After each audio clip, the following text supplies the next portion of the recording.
Well, hello there, sinners. Welcome into the stream. It's me once again. I did it. It's Wednesday, right? Wednesday? Jesus Christ, is it Wednesday? Yes. Yes. This is terrifying to realize. Hello. Happy Wednesday. Happy Hump Day, folks. How is everyone, all of you out there doing? I'm doing great. I'm quietly losing my mind as normal. Are they gone? Are they gone? Wait. Okay, they are gone. Good. The jackhammers are gone for today. But surely they will return because there is no escape. There is no escape. I live in the greatest city in the world. Jesus Christ, I'm losing my mind today. It's going.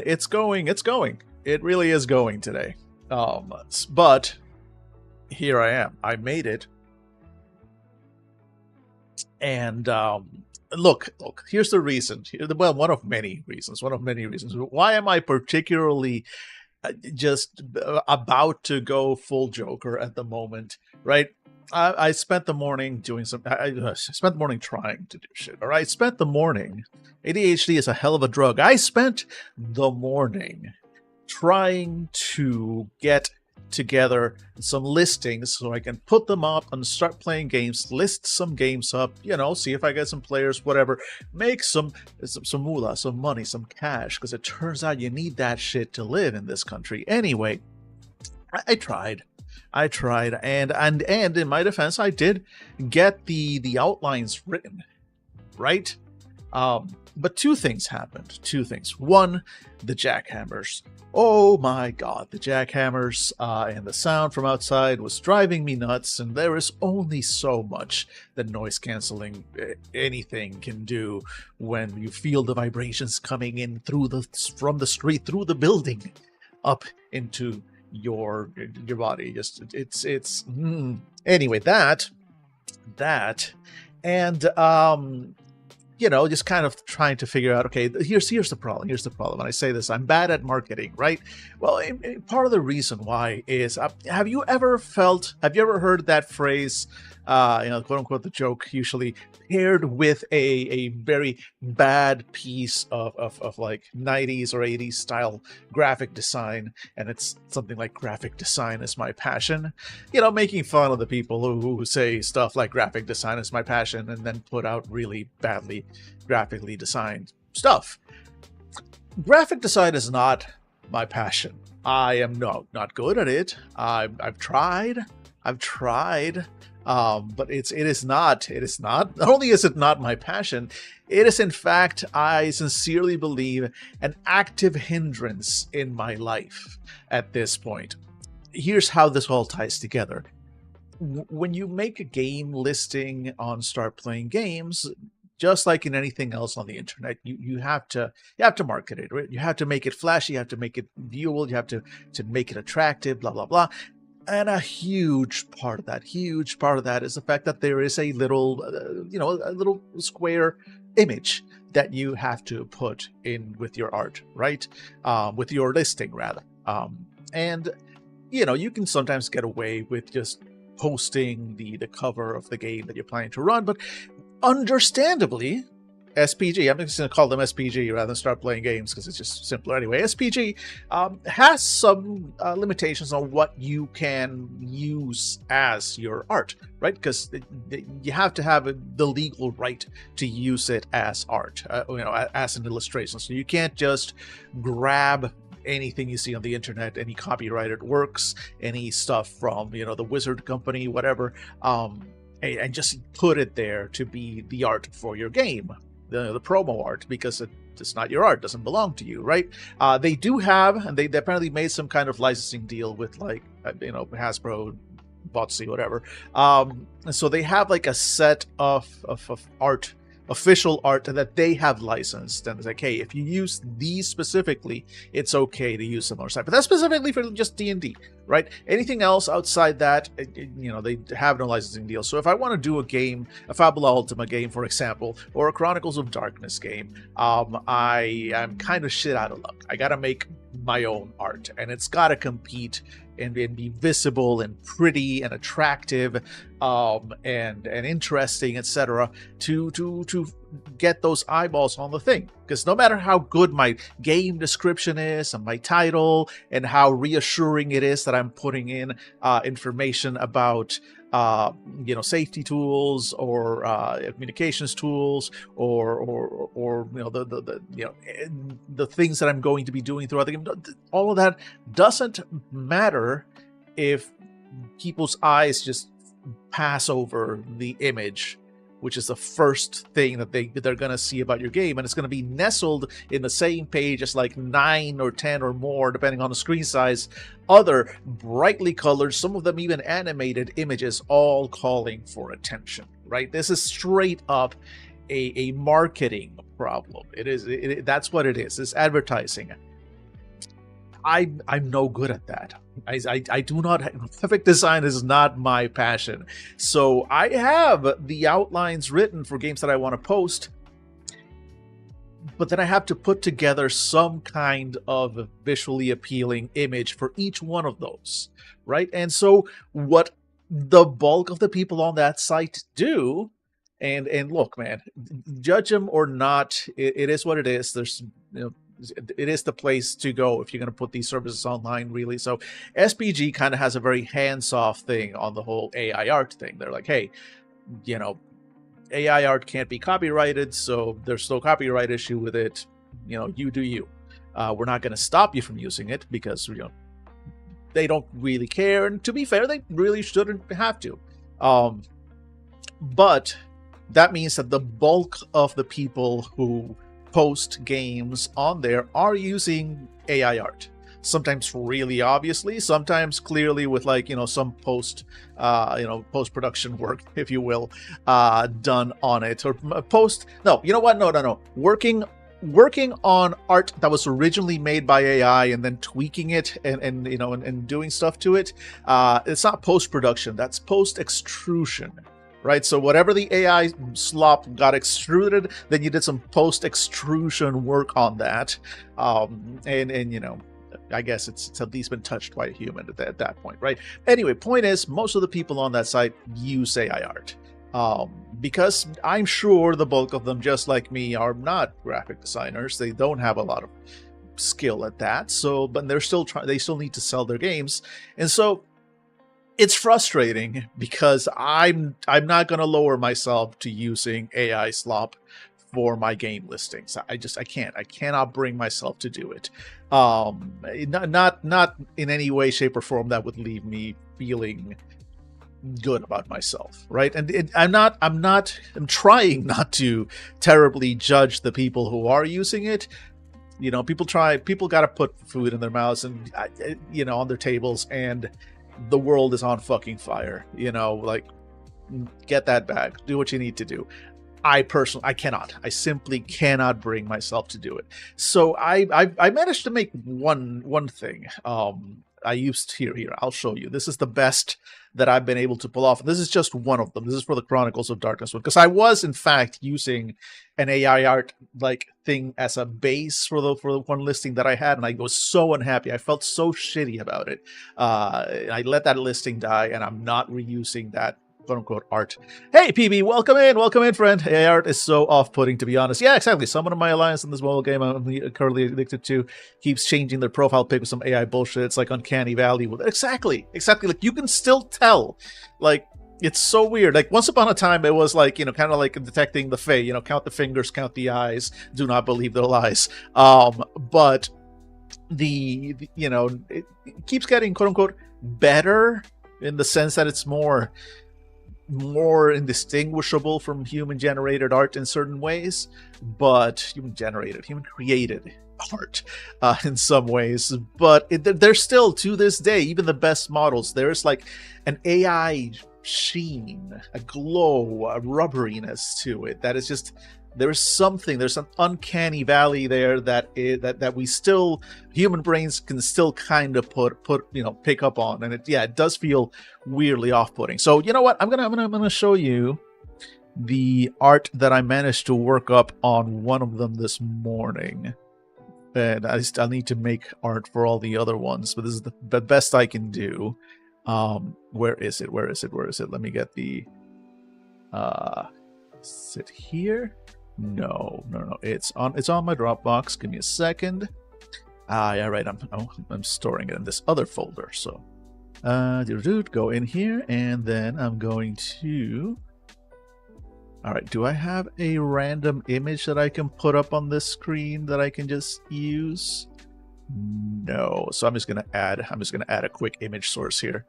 Bear with image. What? Damn it, keyboard. See placeholder. Bear with me, and then I'm gonna browse to that image. Wish I really should have stored that path. That's okay. I can just browse right to it again because I'm good at this. Look at me go. Here we go. Aha. Okay, so there it is, covering up my face. And this is just a couple of Pixabay pictures.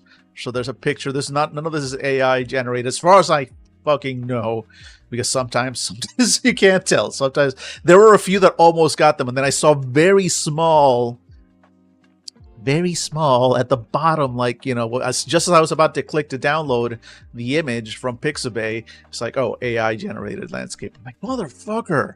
Like, the reason I went to you, Pixabay, is to not use, and the same thing with Pexels and all the other ones. Like, the AI slop is infesting the places that give you, like, real resources to work with more and more. But anyway, so I downloaded this cityscape from Pixabay, which is an actual city. I looked it up.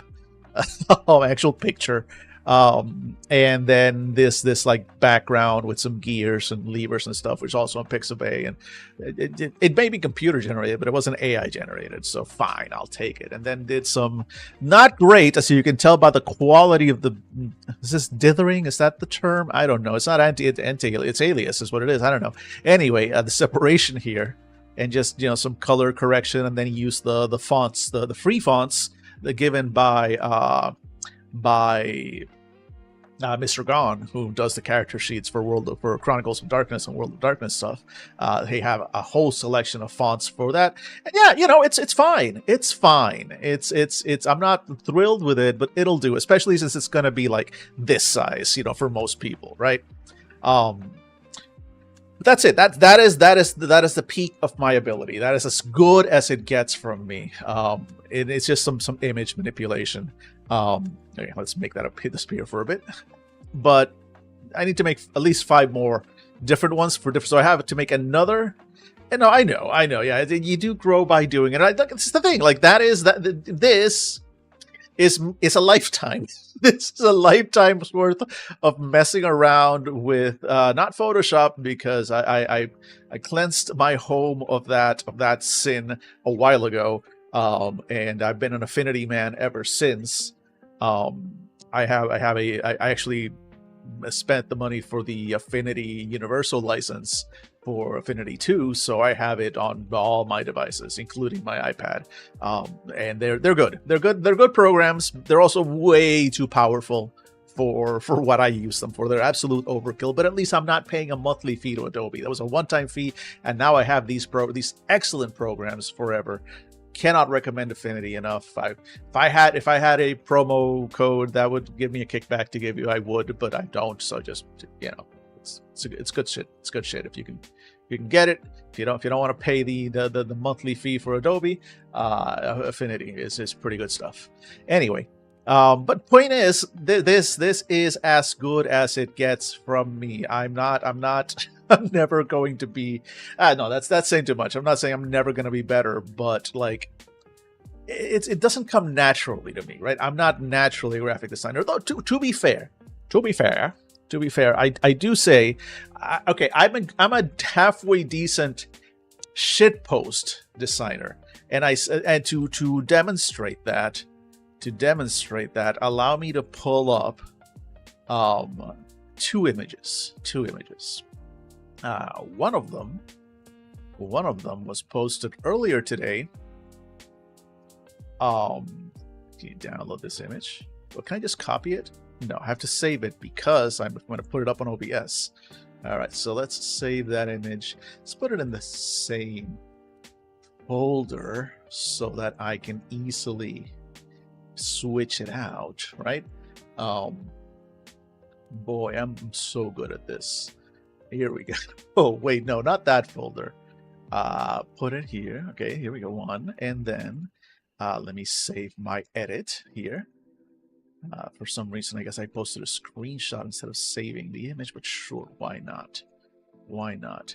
Hey, Windows, why don't you try remembering the last folder I was using instead of making me navigate to it each time? You're supposed to have all this AI shit in you, right? And all this intelligence and crap, right? You're paying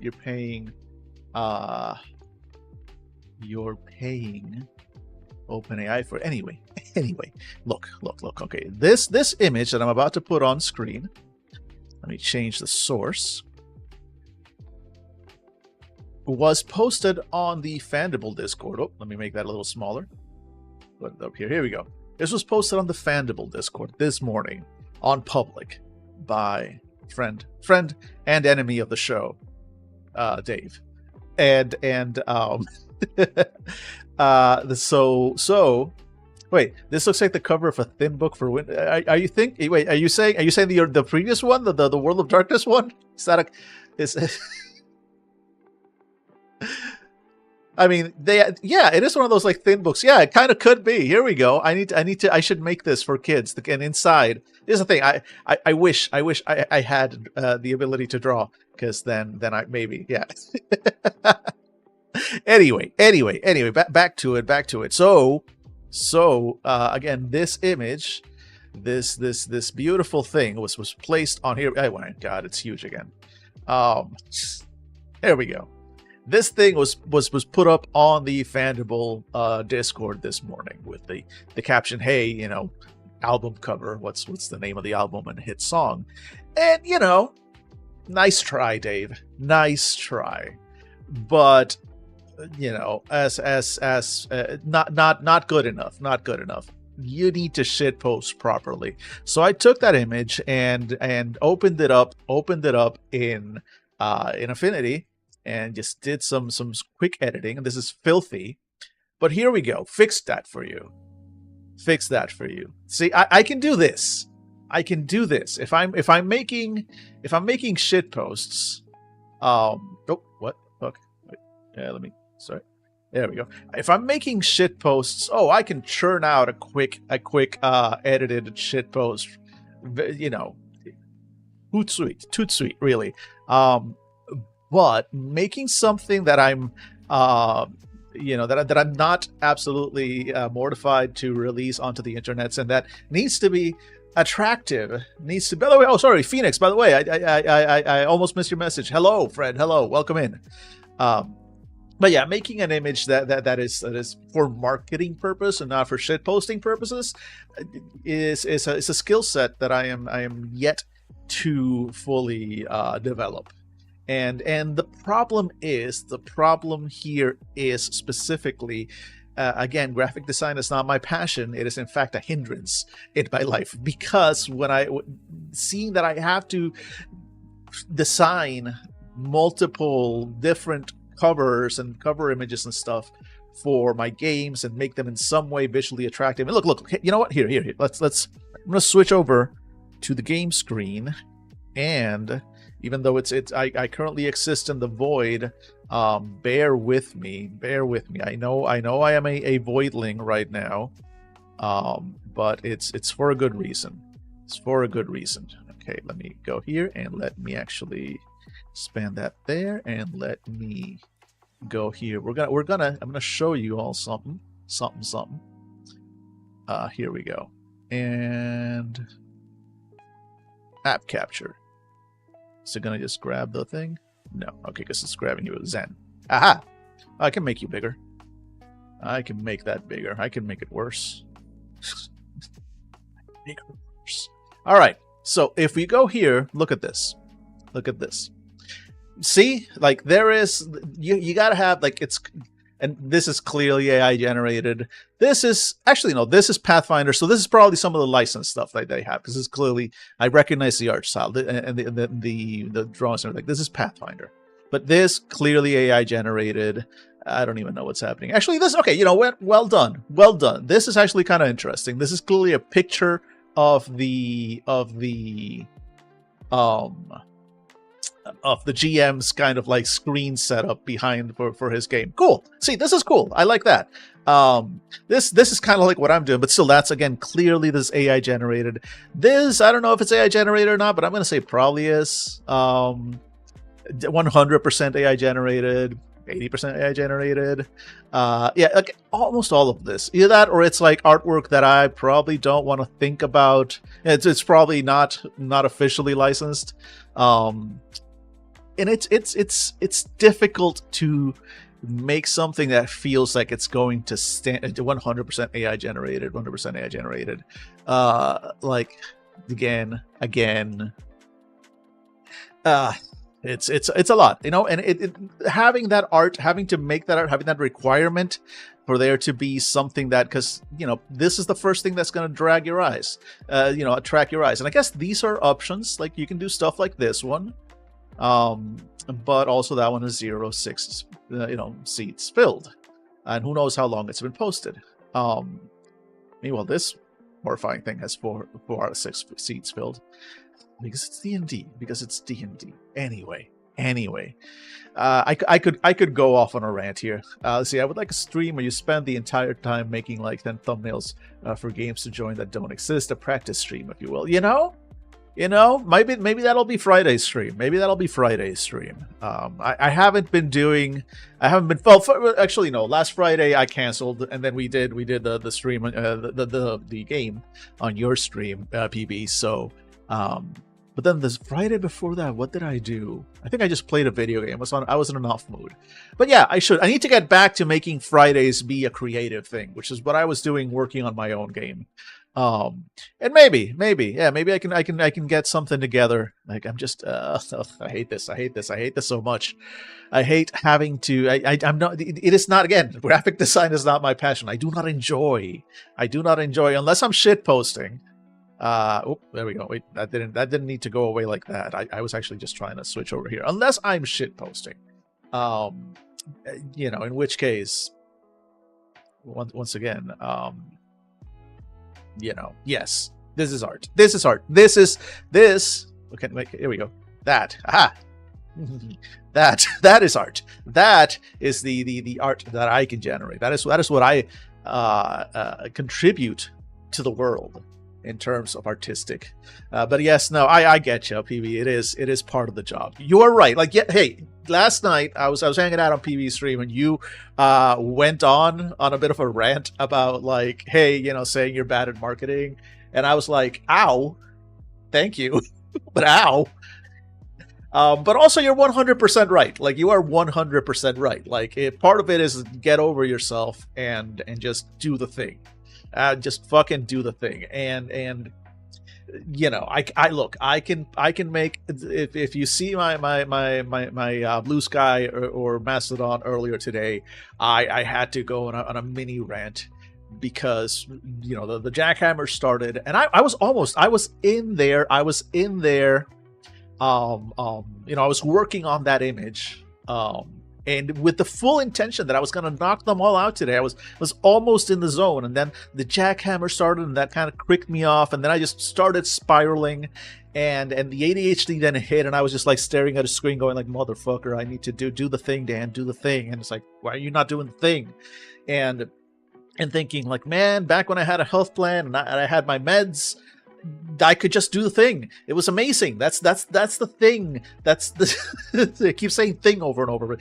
Like, the first time I had my ADHD meds, it felt, it wasn't an euphoria. It wasn't a buzz. It wasn't like, you don't feel like revved up or anything. Like, if you feel that way, you probably don't have ADHD. You just took speed. You just took legal speed. You're revved up. I'm not going to generalize to everyone, but my experience, my personal lived experience with ADHD was that when I took my meds for the first time, the effect was very quick. Like within minutes, I felt normal. I felt calm. I felt the thoughts slow down, and I could focus, and I could just do the thing, and I could fall into like a flow state, and I could just I like it was like realizing that I had been playing life in hard mode until that very second. And all of a sudden it's like, wait, is this what it's like for normal people? Because it's not that I'm on easy mode anymore, but I'm just on normal mode. I'm on the same playing field all of a sudden as everyone else. It was fucking revelatory. And being able to have the meds allowed me to then take charge of certain things and start doing things with my mental health that helped a lot, and good habits came in, and coping mechanisms and all sorts of stuff, because I, while realizing that there is no quote unquote cure, right, it is something that there's, you have to kind of keep taking the medication, but also I wanted to have the skills to be able to get along without the medication when necessary, given the fact that here in the good old United States, ADHD medication regularly goes to shortages, and that was before when I still had a health plan. I was still living in constant, like, am I going to be able to get meds this month? Who knows? Also, the fact that they, because it's a controlled substance, they make it so you have to, like, they can't like prescribe you. It's like, all right, here you go. Here's a year's worth of your meds, like they can do for a lot of other stuff, or just 90 days worth at least. Like, no, you have every month. You can only get that 1 month supply, and it's ridiculous. It's absolutely ridiculous. And then add to that, getting laid off, no health plan. All of a sudden, fuck it, I have to raw dog life again. And the coping mechanisms work, and the healthy habits, and exercise, and eating better, and taking, whatever supplements I can afford. It all helps. It does. It 100% does. But days like today, when it's really, when you need it, when you need the focus, when you need the voices to shut the fuck up for a moment, you need whatever part of your brain has its foot stuck on the accelerator to just slow down for a moment so I can catch up, and to know that, like, nah, fuck you. Every system we have in place is set for you to not be able to get the things that you need in order to, in any way, shape, or form, participate in the fucking goddamn system. And another thing that I learned later, once I realized what was going on with the ADHD, it kind of made a lot of things clear. Like, for example, my on again, off again love of nicotine. I haven't smoked in over a decade, and I fully intend to never smoke again for the rest of my life. But for a while, I was like, basically, what helped me, to be fair, what helped me quit smoking was vaping. And then from vaping, I managed to just kind of go pretty much cold turkey. And I haven't even vaped in over 5 years. At least not nicotine, anything. I smoke the weed. Which probably doesn't help with the ADHD, but god damn it, don't take all my fun things. So I can't drink. I cannot drink. My body turns alcohol directly into pain. Drinking is not an option for me. Let me have the weed. It's legal now, god damn it. But yeah, relatable, right? And so days like today, like here, when you stop smoking, you never really stop wanting another cigarette. And it's not the cigarette. It's not the flavor, nothing like that.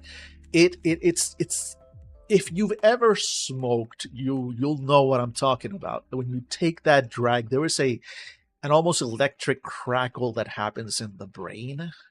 Like, it's this moment of pure euphoria as it feels like all your neurons are lighting up, and then it comes down, and you're like, and you can, like, your eyes are open. It's and it is, there's a reason why ADHD people, a lot of us smoke, a lot of us use nicotine to self-medicate.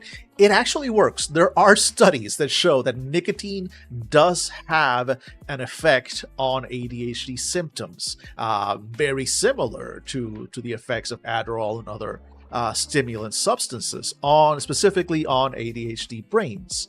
And so days like today, I'm expected to sit here and know that there is no fucking way in hell that I can get the actual safe medications that I would need in order to just kind of catch up with life. But there are 5 bodegas within walking distance of me, at all of which I could buy, and I don't even have to buy cigarettes. It's not about cigarettes. It's not about like, oh, I want to smoke again. No, I really, really, really don't. But I could buy a Juul or whatever the fuck, an Elf bar or whatever the fuck the current nicotine flavor is. I could buy a pack of Zins, and I was so fucking close. I was this fucking close to just like getting up. I know for a fact the bodega across the street sells them. Literally across the street. I would take the camera and show you outside my window if it wouldn't be like absolutely doxing myself. But like literally, like it is literally across the street. You don't even have, it's not like across the street in that direction. Like right there beneath my window, across the street, direct line, bodega. I didn't. But god damn, this fucking world. And then, and then you just try to get distracted with anything else, and it's like, oh yeah, we're currently effectively undergoing a coup here. And Jesus Christ, like there are fucking broccoli-headed children ransacking the halls of government, and the people that we've elected for that are just kind of outside going, oh, you shouldn't do that. Oh, I'm gonna make a very strongly worded, letter to the rest of my friends. Yeah.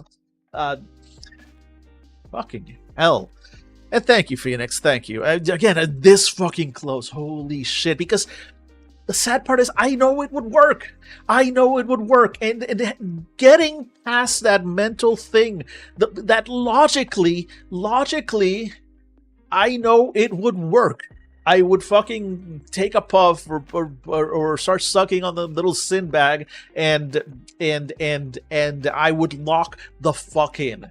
And I would get shit done all day. I know, because that's how I used to live before the medications. That's how I used to live. That's how I got through decade plus of fucking like 60 to 70 hour work weeks at the office in IT, working in the fucking financial district of the heart of Manhattan.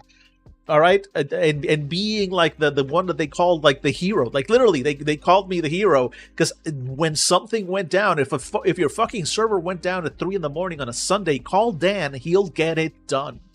That is how I got through life. That is how I ended up with high blood pressure. That is how I ended up, like, that's the thing, like, like it would work. It's not worth it.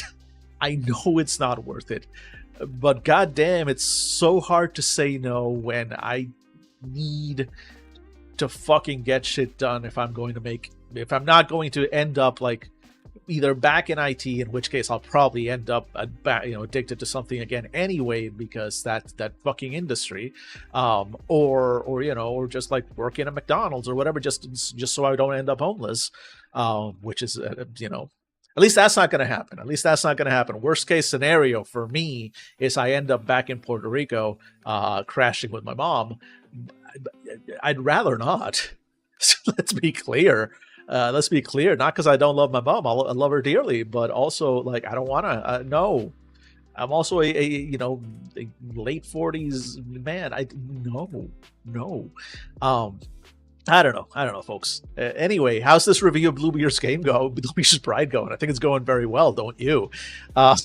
Just, sometimes you just need to get some shit off your chest. And that was mine today. But hey, I didn't give in. Didn't give up. I'm just, I made that. I did that thing. That's a real thing that I made. And now I'm here. And now we're here. Hey, why don't we go ahead and look at some Bluebeard Sprite, because we left that off yesterday, and honestly, I'm really enjoying the game. Like I said, I've enjoyed playing it. And now I'm finally getting to peek behind the curtain, if you will, to look at the Groundskeeper section. So let's just go ahead and do that before I go off on another rant, because oh boy, do I have things to rant about. And I don't know, that's not how the stream is. This is the Tater Pig stream. Maybe, you know what, maybe the Friday stream where I work on other things. I can rant while I'm working on other things. It's multitasking. Hey, let's go ahead and hi, how's everybody doing? I hope you're doing well. Look what I have. I have a book. I have dice. I still have terrain. I haven't printed up any new terrain since yesterday. I am now at that point. Of playing with a new toy, where I start looking at other supplies. So I go like, oh, I have all this cool terrain, but wouldn't it look great if it was just painted? It can't be that hard. It's just grays and blacks and maybe some dark browns and whatnot. And then you start looking at mini painting sets and kits and paintbrushes and collections of paints, and you're like, well, I can't just get like this little set of a couple of bottles of paint. No, I need more colors, because what if when I'm painting this one, I want to make this flag here, I want to make it a little red flag, and maybe you want to give it some white highlights, and what if maybe there's some some gold spilling out of this bag here, so I'm gonna need a gold metallic color, and well, this is green, I need that as well, all these. And next thing you know, you're looking at paint sets in your local friendly local gaming store that are like $200, and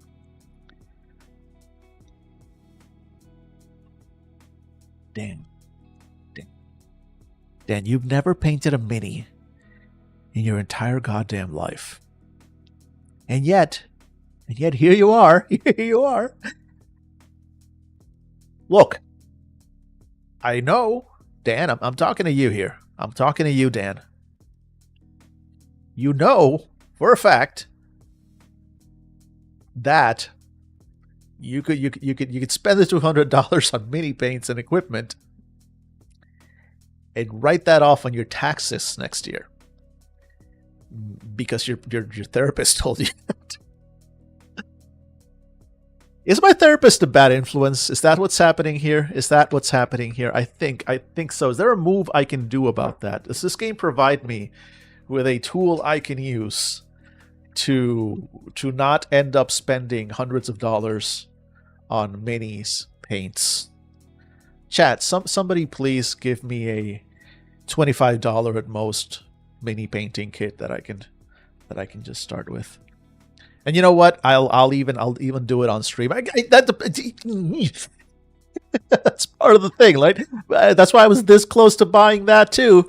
Again, ADHD is a hell of a fucking drug, because I was like, oh, and then I can paint them on stream. I can do more stuff on stream, and it's something that I can do without having to constantly yell into a microphone. It can be nice and chill while I paint some minis. So it's an investment, and I'm not wrong about that. But also, my electric bill just came due, and holy fuck, Con Edison can go fuck themselves so hard. Also, you can tell that all the bills went out today because I immediately went on the Astoria Reddit, and the first post I see was with like 28 comments on it, was somebody going like, what the fuck is going on with the Con Ed electric bill this month? Like, holy shit. And they're talking about raising the rates even more. I love living in 2025. And appropriately enough, I think on the topic of 2025, we enter a dark lesson. Chapter 3 of Bluebeard's Bride.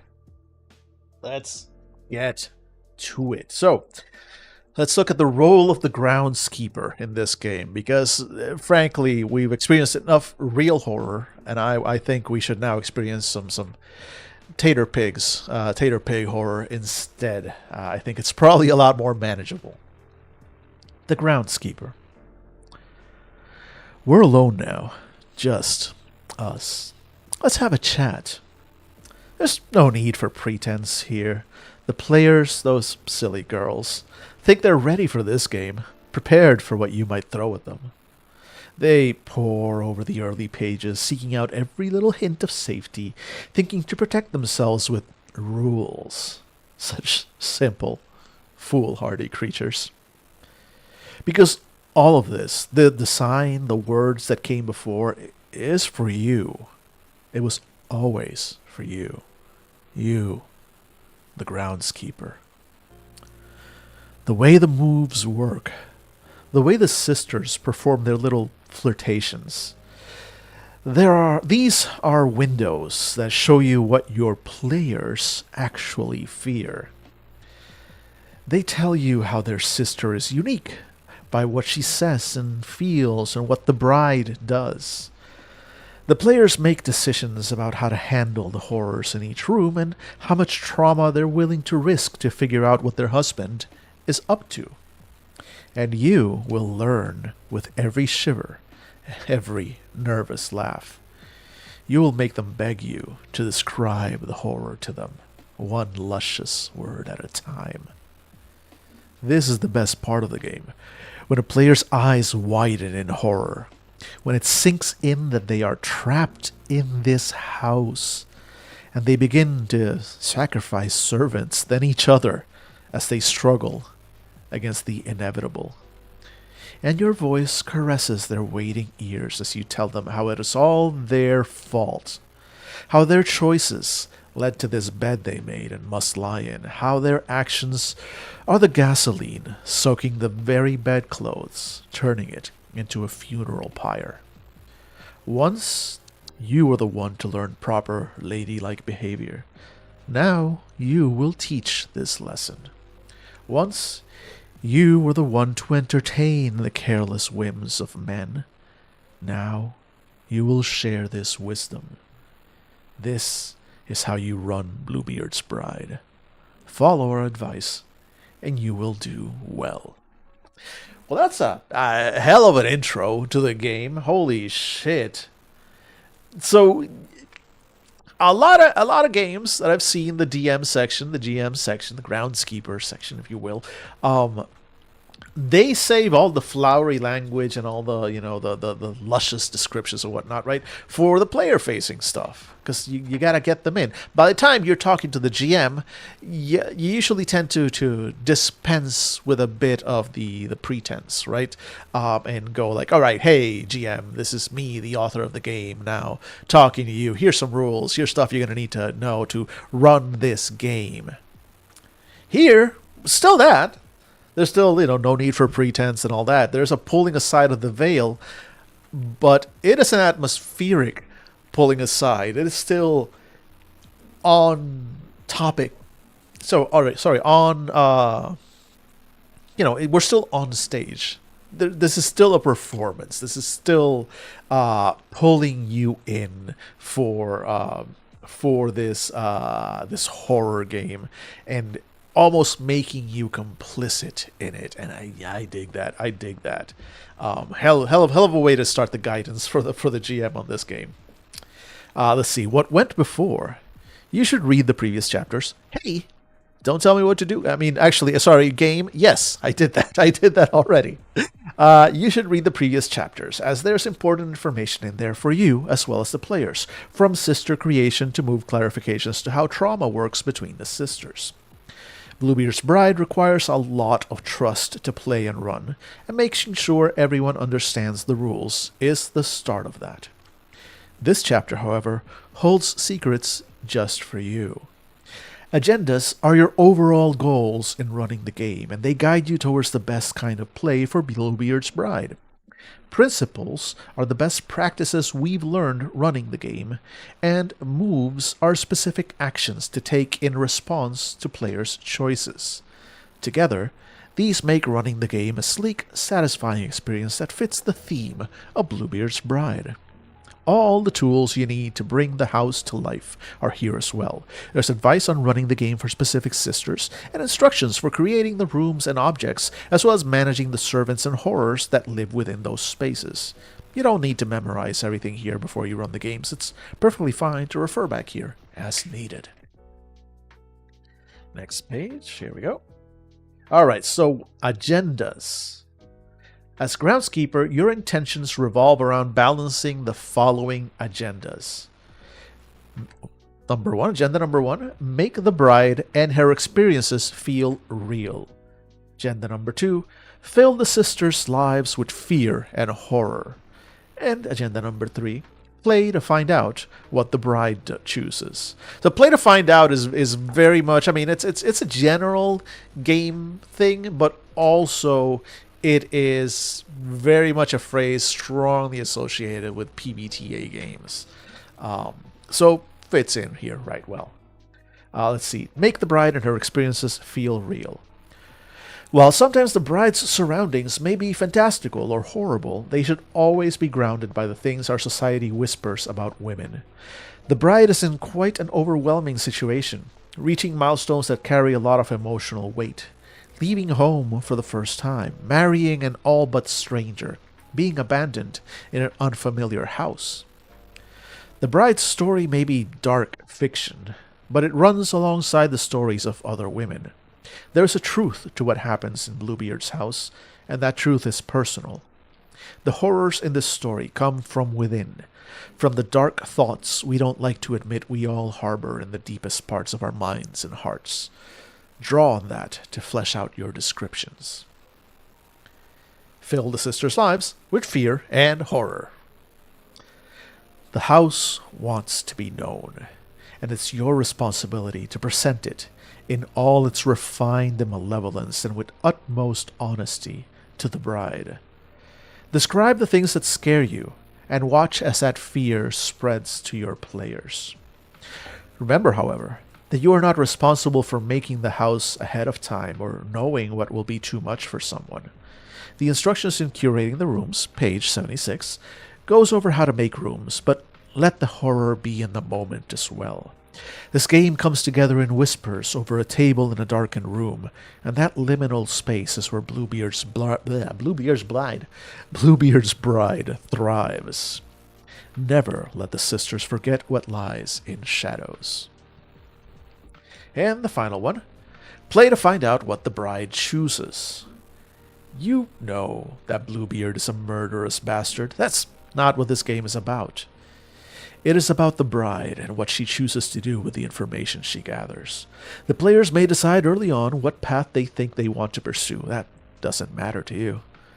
You have many terrible, wonderful things waiting in the wings for the bride to discover. Allow yourself to trust the story and surprise your players. That moment, when you're waiting for the players to take in the horror and beauty you have laid out, is when you've really brought the house to life. And here's some general guidance. Let's see. Always say, when you run Bluebeard's Bride, sometimes you'll get caught between different agendas and the way forward will seem unclear. When that happens, always say, 1. What the principles demand, 2. What the rules demand, 3. What honesty demands, and 4. What moves the horror forward. The principles are the hallways you walk to reach your agendas, and the rules are the walls and columns holding your story together. Do not break the structure.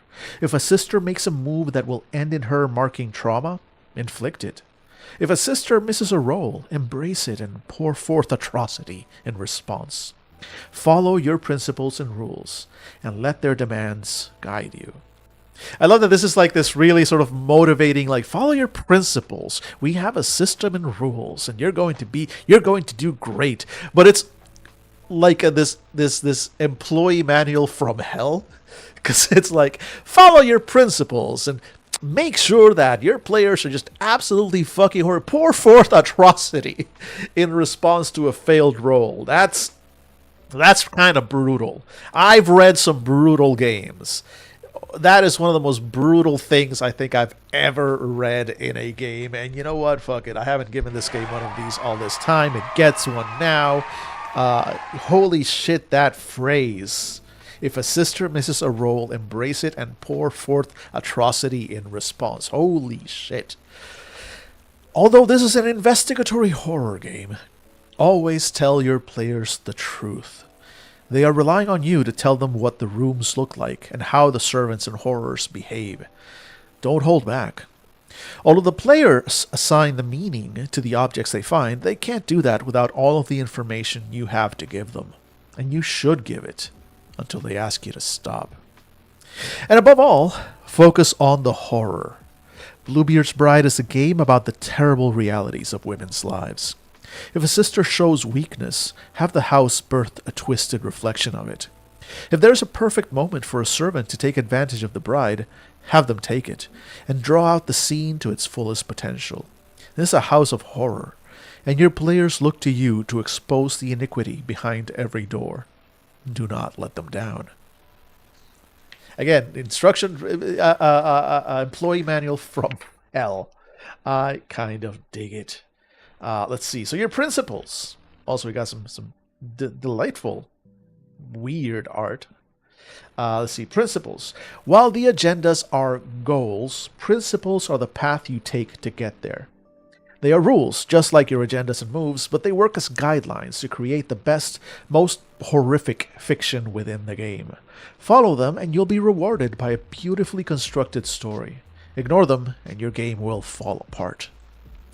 So the principles are, and we'll read the whole list here. Words. Words hard, and yet here I go. Breathe unnatural life into the house. Address yourself to the sisters, not the players. Give each inhabitant of the house a drive. Ask about the bride's fears and build on the answers. Veil your moves with mystery. Hold the bride to her wedding vows.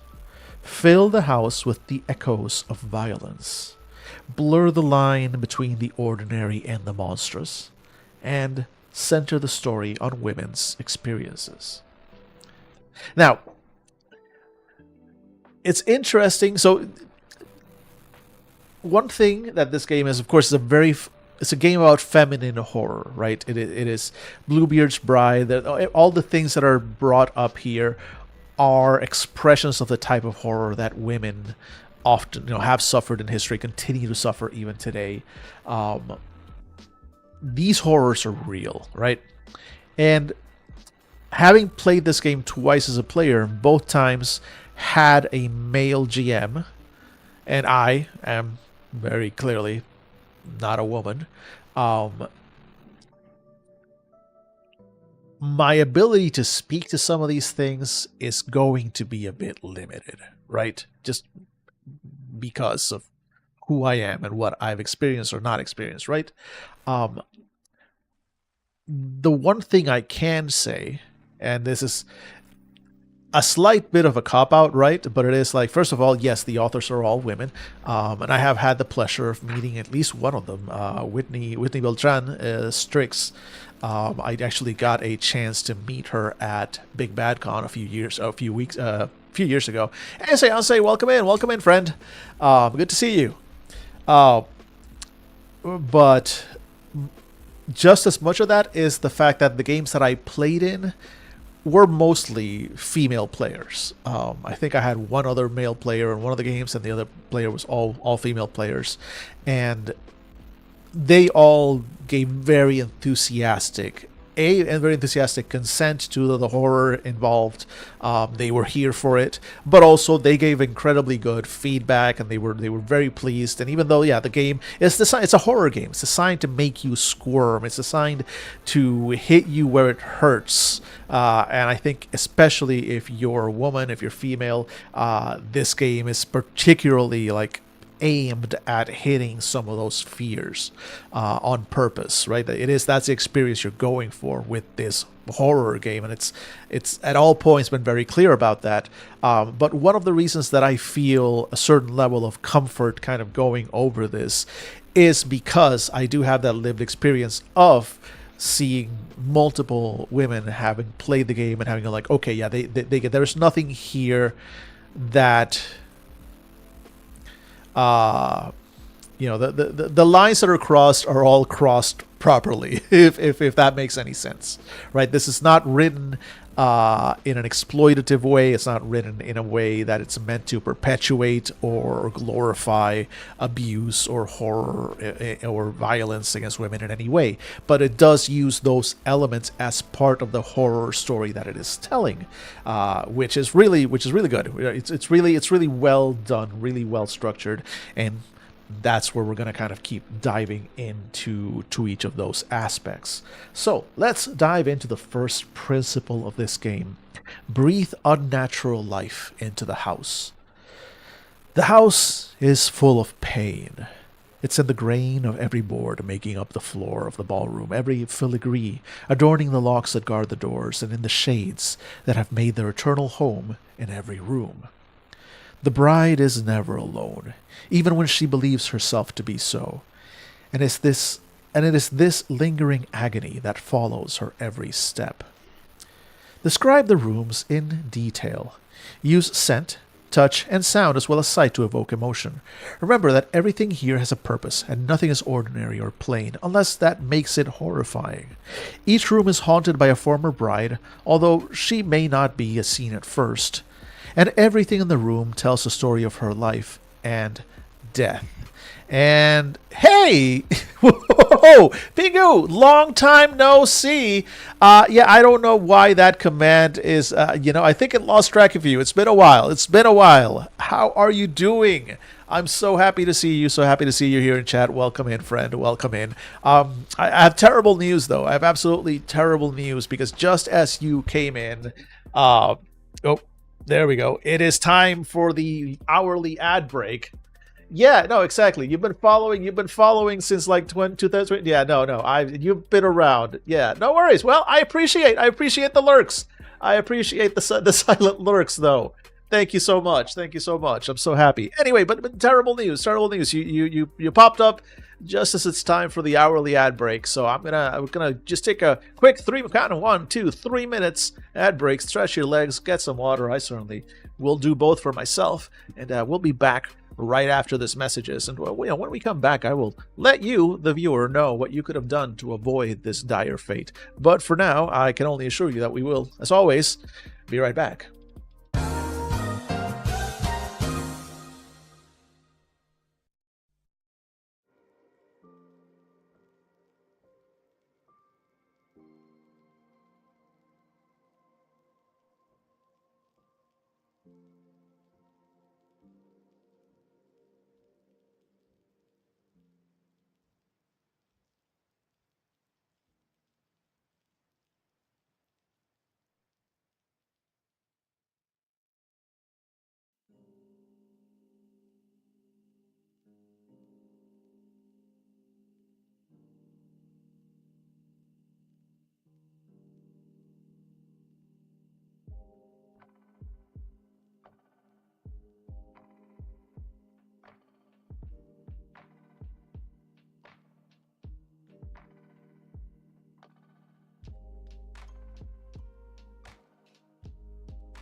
Hey, we're back. And look, Pingu, I have no idea what's going on with any of those numbers. Stream Elements bot is just making shit up at this point. I mean, at least it got the date right. 2022. Holy shit, it's 2022. It's 2025. It's 2025. To be fair, I did kind of take like a 2-year break there, so before kind of coming back and rebranding, if you will. I don't know. I think I had more viewers back when I just played video games, but also like that's not me long term. This is I yell and go semi-coherently about tabletop RPGs. That's who I am as a person. That's what's in my soul. That's in what's in my heart, and that's what I will now continue to do as I switch over to the overhead. Hey, Stream Elements bot. Wow, you're taking clearly taking some inspiration from PB's Nightbot. Where the hell were you? All of a sudden, you're spreading without me saying anything. You're spreading my socials, and I appreciate you. I appreciate Stream Elements bot that you're also plugging my Start Playing Games profile. But I just spent the first 40 minutes of today's stream ranting about, I don't actually have anything there live right now. Tune in next Friday, though, hopefully for more of that. But I appreciate the sentiment, bot. I appreciate the sentiment. Now, what's going on with those counts? Because Pingu is royalty around here, all right? They've been here for a very long time, and frankly, it's rude that you're lying about their watch time. So that's all I'm saying. That's all I'm saying. I appreciate that you're trying to overcompensate for clearly failing at those at getting those numbers right. And it's not a good look. It's not a good look, Stream Elements bot. I thought you were paying attention. Exactly, super rude with the watch time. Super rude. Anyway, it's great. It's great to see you. It's great to see you as always. All right. So before we continue, now that we're back from break, just pointing it out for anybody who may have tuned in more recently. Just quick content warning.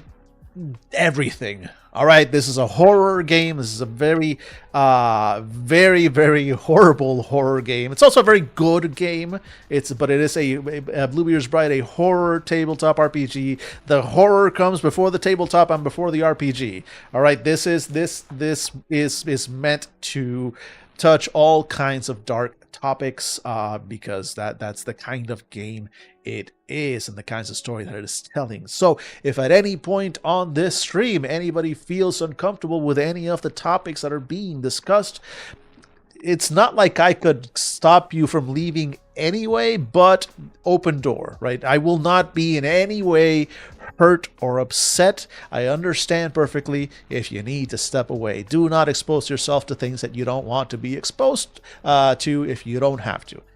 Disclaimer, done. Let's get back into it. Next principle of the various principles that this game gives you, the Groundskeeper, that is the GM, the game runner, the storyteller for this game, to follow so that you can properly build a good horror atmosphere. Next one is to address yourself to the sisters, not the players. In this game, the players don't play characters, they play the sisters, who are each of them a different aspect of the personality of the bride. You are all together, all the players together are playing the bride, and each sister is one of the aspects of her personality. They're the mother, the virgin, the animus, the witch, and the sensate, or the fatale, right? Fatale, mother, virgin, animus, and witch. Those are the 5 sisters.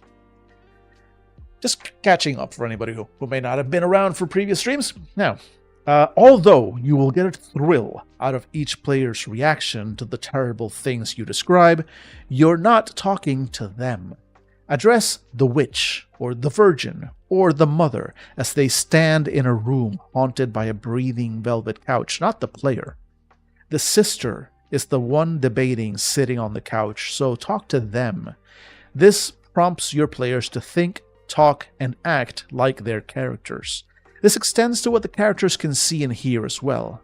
They are investigating each room. Describe it as if they are standing in it. You should only hide things where they can be found and describe what is in their sightline. Think of the tricks lighting can pull, atmospheric effects that may distort distances or sources, and then describe what the sisters can perceive. Next principle. Give each inhabitant of the house a drive. The former brides who now exist as horrors may have had their lives ended at Bluebeard's whim, but his control over each of his wives ended with her life. When you describe the appalling things that the former brides do to themselves and wish to perform upon the bride, you are describing their warped desires, not Bluebeard's. Even so, the horrors were once people, and you should attempt to do justice to the complexity of their feelings. They are angry and hurting at being dead. And who better to take that out on than a new bride, especially if they can justify it to themselves as a warning. Next principle. Ask about the bride's fears and build on the answers. Never stop asking questions. The players reveal their concerns with the objects they choose, what they lament leaving behind. They tell you where you should hone in with horror. Take those gifts, so unwittingly given, write them down, and push further. Ask pointed and provocative questions the sisters can't answer with a yes or no. The players will be delighted when you reincorporate these answers in the rooms they explore. Well, they'll be delighted at first. Then you should take everything they mentioned as precious, every person they admitted to caring about, and break it, slowly and cruelly, in front of them. Make them watch. Make them help you do it. The writing in this game is so fucked up, and I love it. Veil your moves with mystery. Mirror back to the bride her fears and insecurities, but do not cheapen yourself by resorting to coarseness. The things that you cause to happen are all the more dreadful if they sigh and whisper their message rather than scream it. When you use one of your moves, see page 70, don't tell your players what you're doing. It should seem to them that you're merely continuing the story, reacting to something they just said or did. Say, which, you notice footprints on the floor. They're fading as you watch, but they're made of some kind of black, sticky liquid. Rather than telling her, I'm hinting at off-screen horrors, so you see. Next principle. Hold the bride to her wedding vows. Marriage is no small thing. The bride promised to love, honor. Sorry, I had to just reminded myself to check back on the YouTube chat just in case. Anyway, marriage is no small thing. The bride promised to love, honor, and obey Bluebeard for the rest of her life, and she should be reminded of that pledge. From fulfilling her duties in the marriage bed to ensuring a well-run, efficient house to maintaining a pleasing and modest demeanor, the bride has many opportunities to fail. Lasciviousness. Yeah, lasciviousness, I think is the correct pronunciation. Lasciviousness, vanity, slovenliness. These are the evils women fall into far too easily. It is not becoming for a married woman to express desire as if a common beast, nor to question her husband, nor to be anything but gracious. Such lapses are cries for help, for correction, for instruction, and you should make sure to answer. Next principle. Fill the house with the echoes of violence. Some of the worst parts of violent acts are how they can linger, manifesting in the most innocuous of details. As women, we are intimately familiar with pain.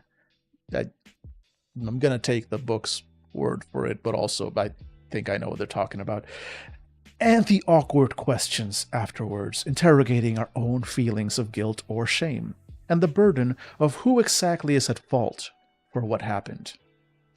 The sound from the corner of the room where we saw no one a moment earlier, The shifting sound betraying an unknown person close behind us are the things that make us shiver. A closed fist may make us tense, but the remnants of something else can be so much worse. Next principle. Blur the line between the ordinary and the monstrous. The bride should see herself in the spectacles you present to her. In the end, it should be clear that the thinnest line separates the bride from the abominations that live here. Sometimes that line will blur or disappear entirely, and you should make those moments very clear. Tell the bride early and often about the things at the edge of her vision, the shadows that linger just a little too long. Those forms will take shape soon, and the horrors they present will be all too familiar reflections of the desires she has brought to the house. And the final principle. Center the story on women's experiences. Bluebeard has his fingers on every object, and his shadow haunts every room. But this is not his story. This is not about Bluebeard's childhood, his relationship with his mother, or even the gruesome crimes that he committed. Never forget, this story is about the bride and the women who live in the house, whether servant or horror. Bluebeard has touched their lives, but the women in the story have other aspects, other concerns, how they feel about themselves, their body, or their sexuality. Root the story in the tales these women have to tell. Bluebeard is not a protagonist or a sympathetic character, and should never, ever be stylized as such. There is a place and a time for pathos with this kind of villain. This is expressly not one of them. This is a woman's story. You do not have to be a woman to inhabit it, but you should let the feminine experience be your guiding principle. I think that particular part of the guidance here is very important, because I can easily see, especially male groundskeepers trying to run this, and almost just because of the way we are raised, taught, and conditioned to make the story more about Bluebeard, and you're gonna find out, oh, what happened to Bluebeard? Like, how many shows, movies, books have we seen in which we are presented with a villainous character, with a dark villainous character, and then for whatever reason we're given like the flashback to their story, and it's like, oh, when they were a kid they were actually really nice, but then, then they got bullied, and then their mom passed away, and then these bad things happened to them, and that's and that's why they're like that now, and why they murder and rape and all that. But they're not that bad deep inside. They were good ones, and maybe no. Right? Especially for men, it's real easy to fall into that trap and go like, well, Bluebeard, like make the story about Bluebeard, and in their own way kind of make him, if not redeemable, at least understandable. Bluebeard is not what this game is about. The game is called Bluebeard's Bride. That's the subject. The game is about her and her experience and her horror and the things she goes through, right? So this is very good guidance to keep in mind when running the game, especially, again, for somebody who is not a woman. All right, next section, page 68. Horrify her, triggering the moves. So this is something that I've seen, and it was an aspect of Played by the Apocalypse or Powered by the Apocalypse games that I've always kind of had a bit of a what's the word? It's not a problem with. It's just been another bit of friction with the game, that there are these sort of storyteller moves. Because again, just like the first time I encountered moves, I thought, oh, this is, once again, you're restricting me. Like, oh, as a storyteller, as the game master, as the game runner, whatever, I can only respond to the players by using these specific moves that you have given me. And at the time when I first read of that concept, again, it felt weird. It felt restrictive. It felt like I was missing something.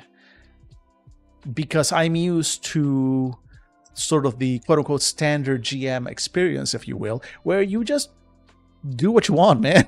You have pretty much unlimited power within the strictures and rules of the game to come up with whatever you want and do whatever you want, right? The fact that this game seemed to give me like, no, these are the specific moves at you, and they only happen when the players effectively trigger them. And it felt weird. It felt, as a concept, it felt very weird to me, and that's another reason why I had some friction between them. Now, having read a few, now I kind of understand the concept better. The GM moves, if you will, they're there as additional help, as something extra. You're still doing the GM job. You're still describing things. You're still describing NPC actions and everything. This is like specific things that make it, if anything, easier to run the type of game that this game wants to be. Like, hey, here's some specific things that the game expects from you as a GM when these situations, when these actions arise. So let's take some looks at those. So horrify her, triggering the moves. Just as the bride has moves to assist with moving the fiction forward, you have moves to answer her actions. When the bride interacts with the house, moves give you a way to reinforce that fiction, to bring every lingering caress, every grim scene that much closer to reality. Sometimes the bride engages the horrors and objects within rooms, and the story flows forward smoothly as the players make their moves, and when they must roll dice, get hits, 7 or more. You answer their questions and describe what happens according to what their moves tell you. The dance between you and the bride is known, each step following the other as smoothly. At other times, the dance flags as the players lose the beat and look to you to bolster them. The house itself holds its breath, and it is up to you to push forward, to describe how the horrors respond to the woman, encroaching on their space. So we've got softer moves versus harder moves. While the bride may show flawed judgment, as Groundskeeper, you can exhibit no such weakness. You respond to her actions with either a softer move or a harder move, as your unimpeachable sense of the occasion demands. A softer move is a warning to the bride that things can get much worse, while a harder move shows her that it's worse than she thought, and there is no going back. For a softer move, you can tell the bride of the warm breath that moves the hair on the back of her neck, or how she sees in the mirror the reflection of another woman who seems to be standing behind her. A harder move would be the woman tying the bride down on the bed so that she cannot get free, or bringing a whip across the bride's face hard enough to split the skin. And some examples of harder and softer moves on the next page. So, for example, an example of a softer move. The bride is examining an antique hand mirror with a chased silver handle. You look into the mirror, and just for a moment, your face is old and worn.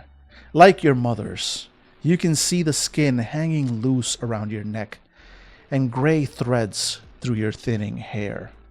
What do you do? Or another example.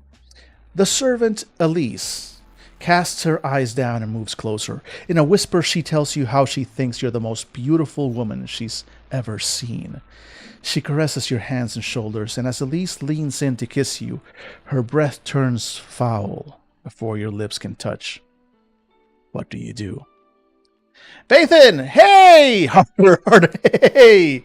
Finally glad to be here. Hey, Bathan, good to see you. Welcome in, friend. Welcome in. All right, you want the harder moves? Well, lucky for you, you came in at just the right time. Let's show you some examples of those harder moves, friend. Let's see here. The bride is examining an antique hand mirror, or back to the hand mirror, with a chased silver handle. You turn it over to look into the mirror, and your reflection smiles and holds up a gleaming razor. The reflection presses it to her cheek, and you feel a sharp sting and blood running down your own skin. You scream and try to run away, but your eyes are locked with your own reflection. Take 1 trauma. Your doppelganger raises the razor to her other cheek. What do you do? Or, the servant Elise casts her eyes down and moves closer. She closes her lips over the bride's, and for a moment, it is sweet. Then her breath turns foul, and you feel bursting boils rise on your lips and tongue. A whitish fluid runs from your mouth and down inside your throat. All you taste is decay. Take 1 trauma. As you look up, you see Elisa's pretty face is now ruined, covered in weeping sores and open blisters. What do you do? So you got the idea. Softer moves are kind of like warnings. Harder moves are, take trauma. Fair enough. All right. So, making your moves. As Groundskeeper.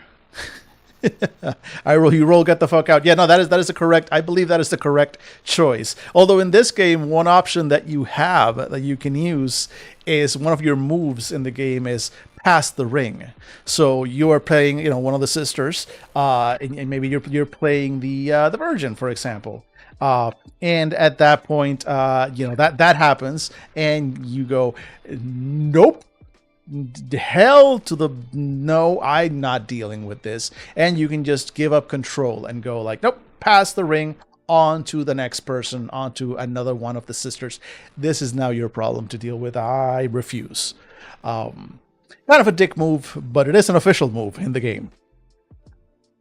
Speaking of moves, as a Groundskeeper, you make your moves as soft or as hard as the situation calls for when 1. The story of the bride falters, 2. A player misses a roll, or 3. A player hands you a golden opportunity. It is your responsibility to keep the story going. If the players hesitate, you should smooth over any awkwardness with a move. You should not let the bride's chance to learn pass due to hesitation. It should be met with horror. At soft or hard, a move as appropriate, in order to get the fiction moving again. It is your responsibility to respond if a player misses a roll. Your answer will be tailored to the fiction and crafted such that it appears to spring forth from the fiction around their roll.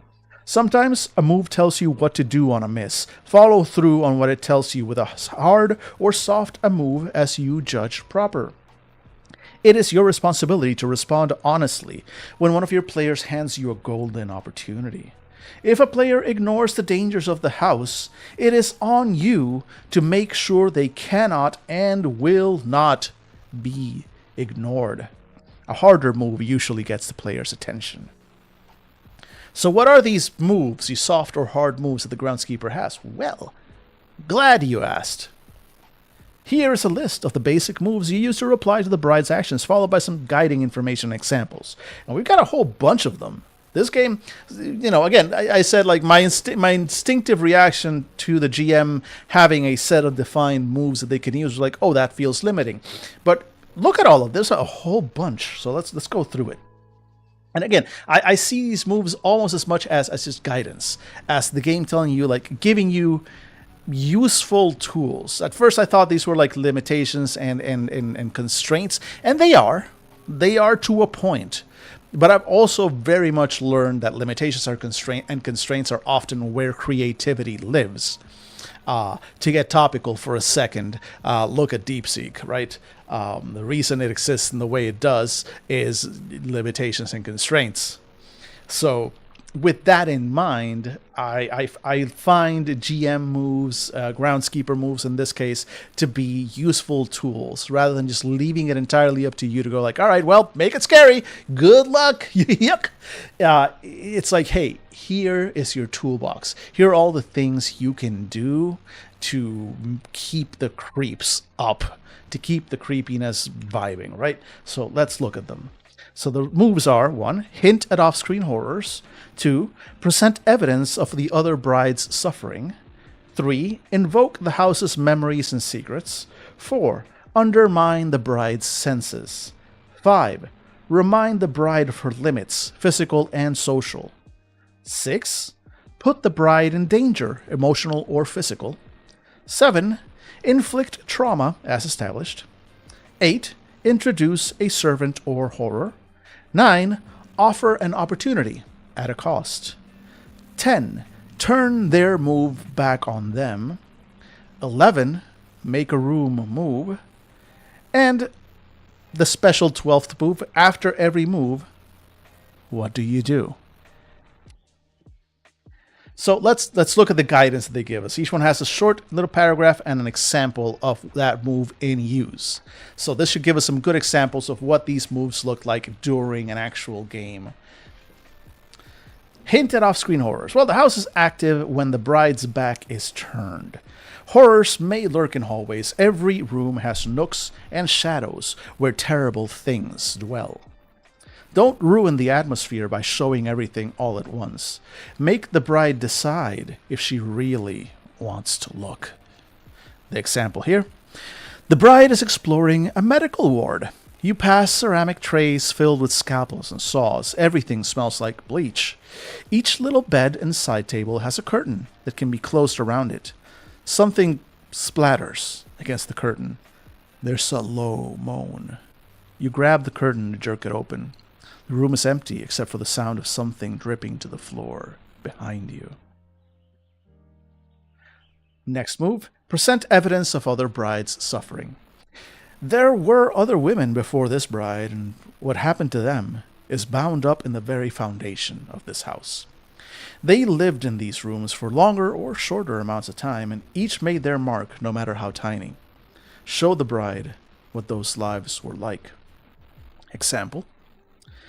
The woman rises from her bath. You look away in embarrassment. She takes your hand, her fingers cold, as she leads you back to the marble bathtub and into the water. You dip down underneath the surface, and for a moment, you can't breathe.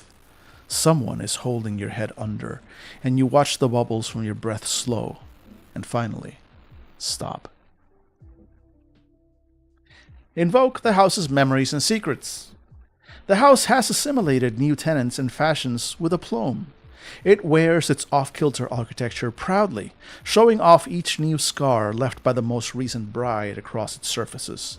Describe its most neglected corner with care, responding to the present with an echo of the past. Example.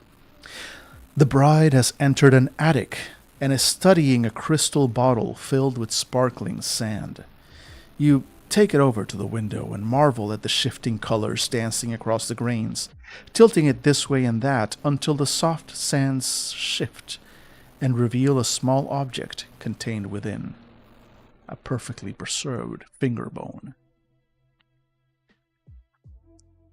Next move. Undermine the bride's senses. Sometimes women think they see something or feel something, and they're wrong. You need to explain to them how things really are, but not how it got all tangled up in their silly heads. It's a service, really, to clear matters up, and you would think they would be more grateful.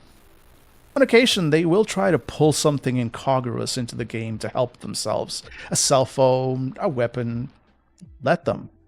Then show the bride how it's really no help at all. Example. The bride stares down at the water in the bathtub as it turns to blood. You scramble out and reach for a towel, but when you look back, the water is clear. You reach for the cell phone you requested earlier, but it emits a busy tone, its screen flickering until you close it. Unsettled, you get back into the tub. The water turns to blood. You can smell the copper in the air, and it clings to your skin in an intimate way. Next move. Remind the bride of her limits, physical and social. The bride is not some stout barbarian used to smashing the things around her with a club, nor is she immune to the messages society has given her regarding proper behavior. She must abide by the limits imposed on her by her gender and her stature. Reminding the bride of her deficiencies can be done with a heavy hand or a delicate touch. Example. The bride is crouching behind an old wooden desk as something walks heavily, wetly, around the far end. You try to heave up to turn the desk onto the thing stalking them, but it is too heavy for the bride to move by herself, and Steps are coming closer around the corner. Next move. Put the bride in danger, emotional or physical. Danger can live comfortably in a bedroom or a kitchen. This is a man's world, and no woman is ever truly safe in it. This is just a lie we tell ourselves so we can sleep at night, so that danger stays at bay just a little longer. Example: a former bride has manifested in a bedroom. She pushes you against the wall. Mark 1 trauma. Yet, you feel a strange heat between your legs and your pulse races. The former bride raises her hand to slap, telling you, "I'm only hurting you so you're ready when he does it. I know what he'll do. After all, it's what he did to me." Next move. By the way, these are fucked up. Let me be very clear. As I'm reading these, I understand. Especially that undermine the bride's senses. It's specifically written in that sort of abusive, gaslighty tone of voice because that is what it's trying to convey, right? This is a horror game, and this is the ways that you are supposed to effectively go after and hurt the bride character as the GM. All that said, I'm reading through this and going like, man, good thing I've played this game before, so I know what it's like. Because had I never experienced what this game actually runs like, reading this, especially as a guy, I could not. Holy shit. Especially that undermine the bride says that's the gaslight move. Straight up, the gaslight move. And that's kind of wild. I see its purpose within the game, but holy shit, yeah, it's dark as fuck. Again, content warnings we're given for a reason. All right, next move: inflict trauma as established. While you may not need to search for a switch the width of your thumb, you still have to make good on your threats. All the hauntings and lessons you give the bride mean nothing if you do not correct her when needed. Some of us women can be obstinate, you know. Tell the bride how her trauma manifests. Example: the bride chose to dirty herself with violence while struggling with a spider-like woman. You disabled it by stabbing the horror's legs with a trowel, but the bride's vulnerability opened you up to trauma. The creature digs into the bride's lower belly as it falls. Mark 2 trauma and pass the ring. Next move: introduce a servant or horror. The house doesn't run on its own, you know. It's full of butlers, maids, grooms, former brides, and horrors, just to name a few. Yet they're quite shy, keeping to the shadows unless you or the bride calls for them. Then, name them, consider their needs and desires and their relationships to each other and the bride. Then, describe them. Example: the servant snatches your hand and hurries you towards the bathroom. "You must freshen up. It wouldn't do for your husband to come home and find such an unremarkable sight to warm his bed." She runs a bath for you and turns over your soiled clothing. "This won't do. You don't know how to be a lady, do you? Well, I can teach you, starting with how to be clean." As she speaks, the servant's hands begin to thicken and twist into rough, scouring brushes. Next move: offer an opportunity at a cost.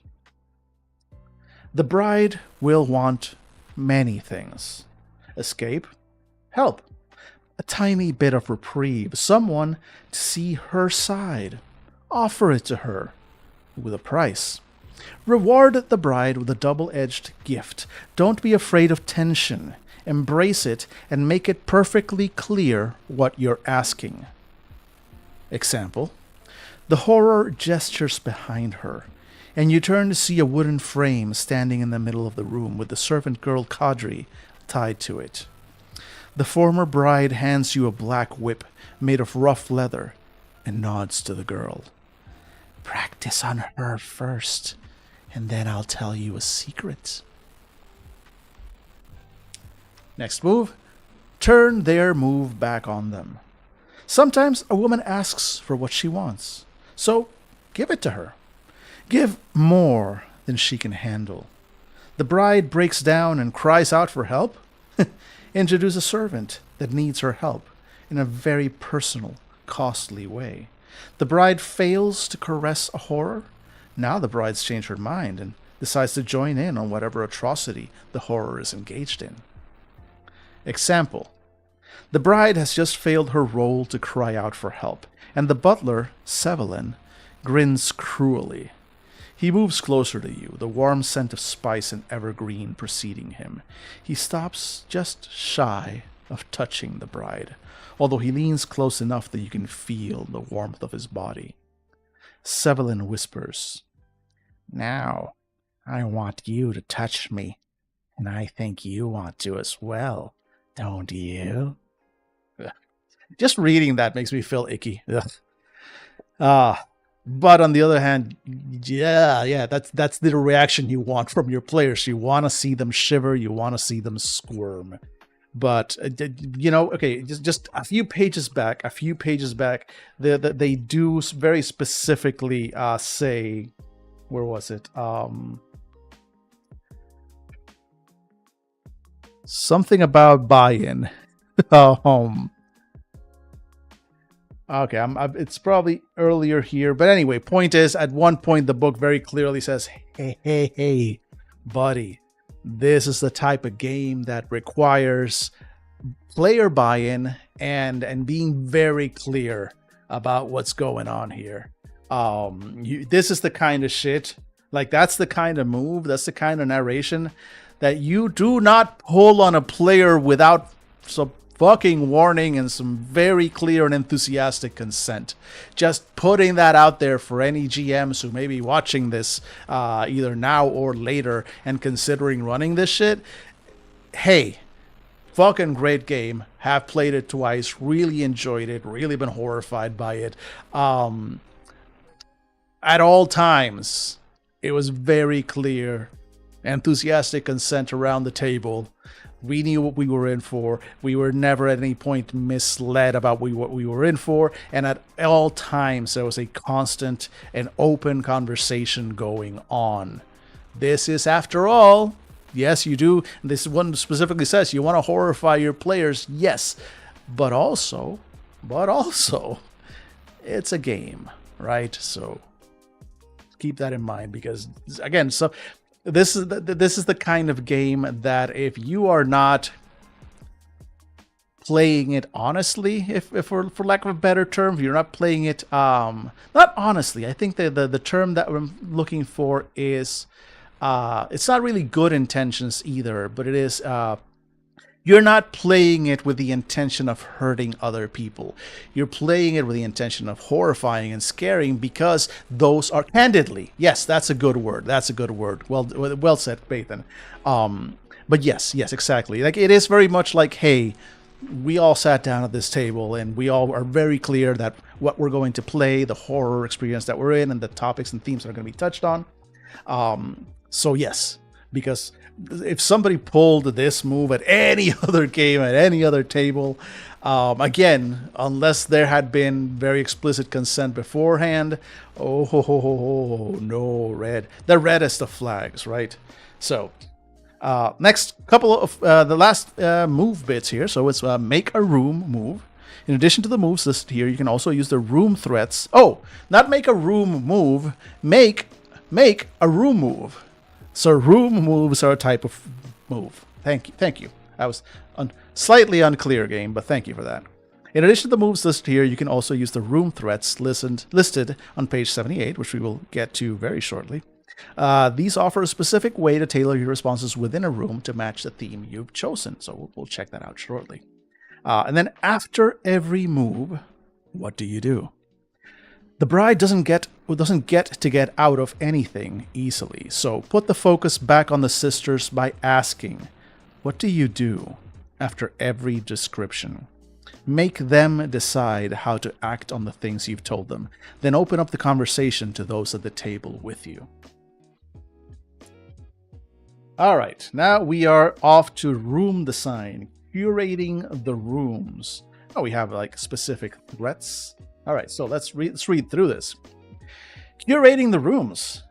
From velvet-draped boudoirs to musky smoking rooms, each part of the house should be tailored to the players you have now, in the game at this moment. While it's fine to have a few set pieces, some touchstones to go back to when your imagination falters, overall, the rooms should be created as you play. An important note: the bride is never alone in the house. When she enters a room, the horrors are already there, simply waiting to be discovered. The first step in creating a room is to have the player with the ring describe the key that they're using, and then you use their description to kickstart the design process. Is the key thin and delicate? Maybe this room has a lot of glass or fine china. Is it heavy and dark, an iron key with a lot of wear? The room is masculine, maybe a den full of heavy, dark furniture. If the player mentions that the key is cold, they may not find anything comforting in the room, or if they mention that it is battered, the horror in the room may try to inflict the same type of damage on the bride. If the players try to describe something innocuous, they will find that twisted in some way. Example: the Virgin describes a chunky, badly carved wooden key that's too big for her hand. Marissa, the GM, takes a moment to consider that description and decides that the room will have to be rough and unfinished to match the key. The horrors within the room will probably not be overly sophisticated and prone to lashing out physically. Do not be afraid to ask for more details if the player doesn't give you enough to work with. Upon realizing that you're using the keys to come up with ideas for the rooms, some will hold back on their descriptions, which simply will not do. Press them to elaborate until something strikes you as noteworthy. After you have a detail to inspire your design, decide on a room type. You can follow the logical order of a large house: parlors and living rooms on the front in the first level, with kitchens and storage towards the back, bedrooms and bathrooms upstairs, with maybe an attic tucked above us or a cellar buried in the earth below. You can outline a surreal, dreamlike order to rooms, or you can do both by starting out logically before letting the floor plan go and describing a dreamlike state. Here are some example types of rooms, but feel free to use others if they're a better fit. Armory, okay, I'm not going to go through the whole list. It's just a list of different types of rooms: armory, artist studio, infirmary, pantry, sex room, toy room, utility room, smoking room, servants' quarters, etc., etc., etc. So just a whole bunch of ones to pull from if you need them. You should describe the room in such a way that the players feel they are there. Include all the senses and make sure to include some objects for the bride to investigate. Marissa describes rough wooden planks on the floor, flaking plaster walls, and exposed beams overhead. There are piles of straw near the walls, a fire lit in a crude fireplace on one end, and a large overstuffed armchair in front of the fireplace. The room smells musky, like many animals bed down here. The light doesn't do much to dispel the shadows here. In fact, the flickering light seems to make them dance. Next, settle on a room threat to both underlie the horrors that haunt each room and reflect the aesthetic and vulnerabilities that the bride revealed during character creation. These threats are separated into body, motherhood, religion, and sexuality, each with subsets reflecting greater refinement. For example, the Virgin shuddered when Marissa described a raven/woman throwing itself against its cage until it was broken and bloody. Marissa had selected body gender for that room and used the exhibit consequences of a transgressive woman move for the raven/woman. When making the next room, Marissa checks her notes and sees that during character creation, the Virgin's player answered making her own choices when asked what she gave up to be Bluebeard's bride. Marissa selects sexuality humiliation for the new room's theme, confident that challenging the Virgin's desire for independence will result in the next room striking a similar nerve. The player's answers during the wedding preparation, page 45, which we saw during yesterday's stream, are your guide to which room threats to choose. This is where they tell you where they're interested in exploring with this character or what is just at the edges of comfort. This is where you want your game to take place. All right, so we've got the 4 room threats. Let's focus on the first one, body. Body room threat includes the many ways the world tells women they are broken and worthless, and that their only value is in their appearance. Subsets of this threat can be beauty standards. Is the bride maintaining her best asset? Disability. Is the bride fulfilling all of her duties? Eating disorders. Is the bride able to control her urges? Gender. Is the bride womanly enough to suit her role? And illness. Is the bride a drain on those around her? Some of the room moves for a body room threat are drug her, perform a medical procedure, shame her by introducing a perfect woman, paper the room with what society demands, showcase a flaw for all to see, exhibit consequences of a transgressive woman, give her the tools she needs to be beautiful, tempt her with gems, clothes, or delectable delights, bind her body in satin and silk, or make her hair, teeth, or fingernails fall off. The next room threat is motherhood. This includes the relationship between mother and child, as well as hopes and fears towards being a mother herself. Subsets of this threat can be abuse. Is the bride a good judge of what is best for the child? Estrangement. Is the bride selfish about whom she sees? Family. Is the bride aware enough of other people's needs? Grief. Is the bride the cause of others' pain? And sacrifice. Is the bride able to do what's expected of her? Room moves for a motherhood threat are: challenge her domestic abilities. Tell her why she should be self-conscious of her body. Pamper her so she knows she doesn't deserve it. Use physical discipline to remind her it's her fault. Tie her down with someone else's child or mother. Show her what could have been through reflections. Reveal physical evidence of an abortion or stillbirth. Tempt her to spill blood to save another. Smother her with the needs of others. And repeat phrases and relive scenes until she gets it right. And some of these are fucked up. Again, well, the more I read through it, the more it's like, wow, okay, I'm learning a lot about this game. One of the things I'm learning is that I don't know if I'd ever be comfortable running it. Yeah, I don't know if I would be comfortable running it. So many of the moves touch on topics that are fucking real, right? To so many women, and I guess that's part of why they're so effective. But also, you don't have to use all of these, right? You can kind of pick and choose. Like, for example, I'd be very hesitant to use the physical evidence of an abortion or stillbirth, unless I'm 100% sure that the players are all on board and have that. I've known too many women. Yeah, exactly. Super hot button, especially now. Yes. But also, yeah, I've known too many women who have experienced trauma of multiple kinds around abortion. I think almost every woman I know has experienced some trauma around that. It's a 9 out of 10 for like. It's one that I'm going to be very careful. And there's just several more that as I was going through them, I was like, whoo, yeah, that's one I wouldn't probably feel comfortable touching even at a table where I did have. First of all, I would not feel comfortable running this for strangers. So again, Kevin, should you ever watch one of these streams, my respect. Again, having been in 2 games in which you were running this, and seeing how well you were able to pull it off, respect. Because this is fraught. This is fraught, especially for a male GM to run. All right, let's go to the next room threat, which happens to be, in this case, religion.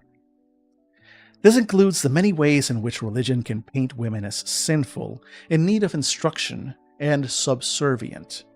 Subsets of this one include instruction. Is the bride truly obedient? Possession. Is the bride open to unholy influences? Punishment. Is the bride sufficiently penitent? Rituals. Is the bride interested in blasphemous crafts? Or the underworld? Is the bride a focus of pagan energies?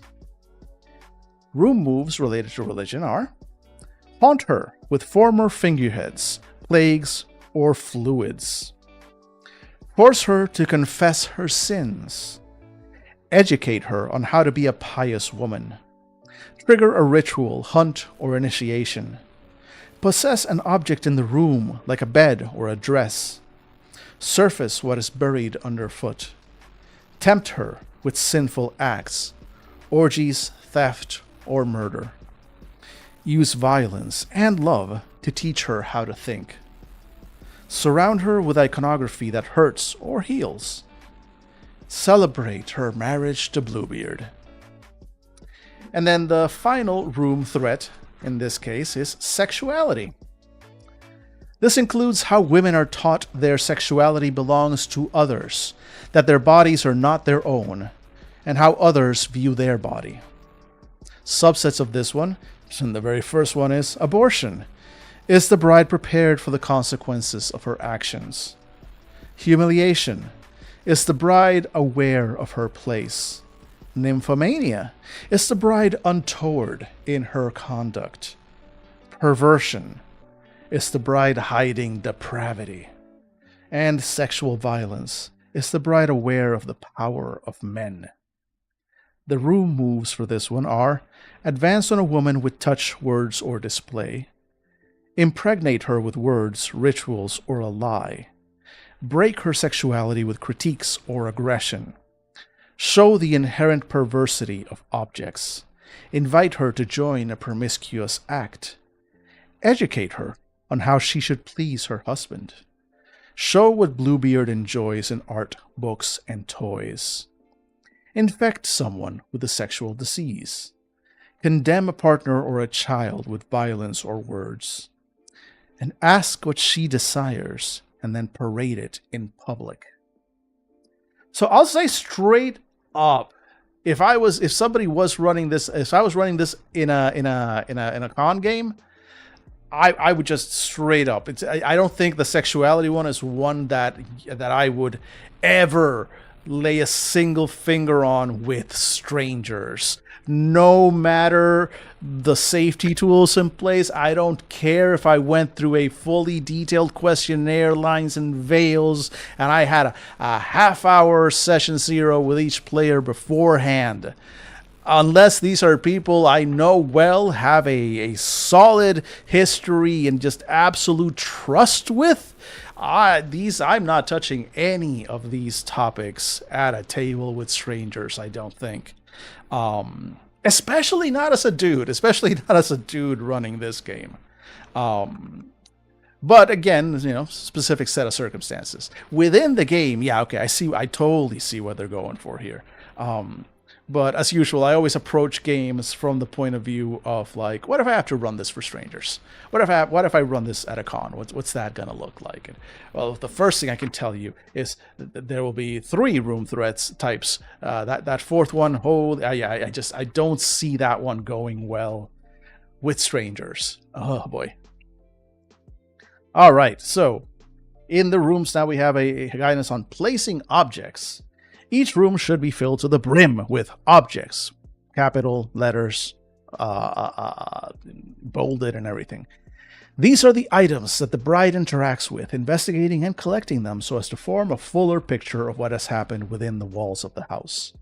It is your responsibility as groundskeeper to provide the bride with lovingly furnished rooms within which to roam, and a plethora of clues that will eventually reveal Bluebeard's monstrosity. And then we're going to talk about the tokens, the faithfulness and disloyalty tokens, or at least we will talk about those. The most horrible thing of all, ad time. Once again, it's that time. Okay, I may not be willing to broach certain tabletop RPG topics at a game with strangers, but what I am willing to do is subject my faithful viewers to the ad zone once an hour, 3 minutes. Look, I did promise I could say what you could do instead of being subjected to ads, and instead seeing a collection of delightful leftist memes and soft lo-fi music, which is very soothing and relaxing. There are multiple ways you can do this, and I will just very quickly remind you of them before we go on to this ad break. The first one, of course, is to subscribe to the channel. If you throw money at me, or if you throw money at Twitch with that Twitch Nitro thing, you don't get ads and I get a cut, and we're all, if not happy, at least less ad-defied. Less advertised to, just a smidge. The other is, if you have a Prime subscription, you can give me some of Jeff Bezos' money. That's right, Beth Bezos himself is willing to give me money, and all you have to do is just hit that sub Prime thing, and I get money, and you don't. It doesn't cost you anything. It's already included in your Prime thing, which, you know, that's Jeff Bezos has your money, and now that's in his pocket. Now you can click the button and make some of it trickle down to me. That's right, trickle down economics. You heard it. You heard me right. We're making trickle down economics work. And of course, the third option involves a good friend of the show. I know you're watching. Big fan of that. Big fan of the show here, Luigi Mangione. Hey, we'll be right back.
Oh, hey, I didn't see you there. Hi, welcome back to the stream. It's me, Dan.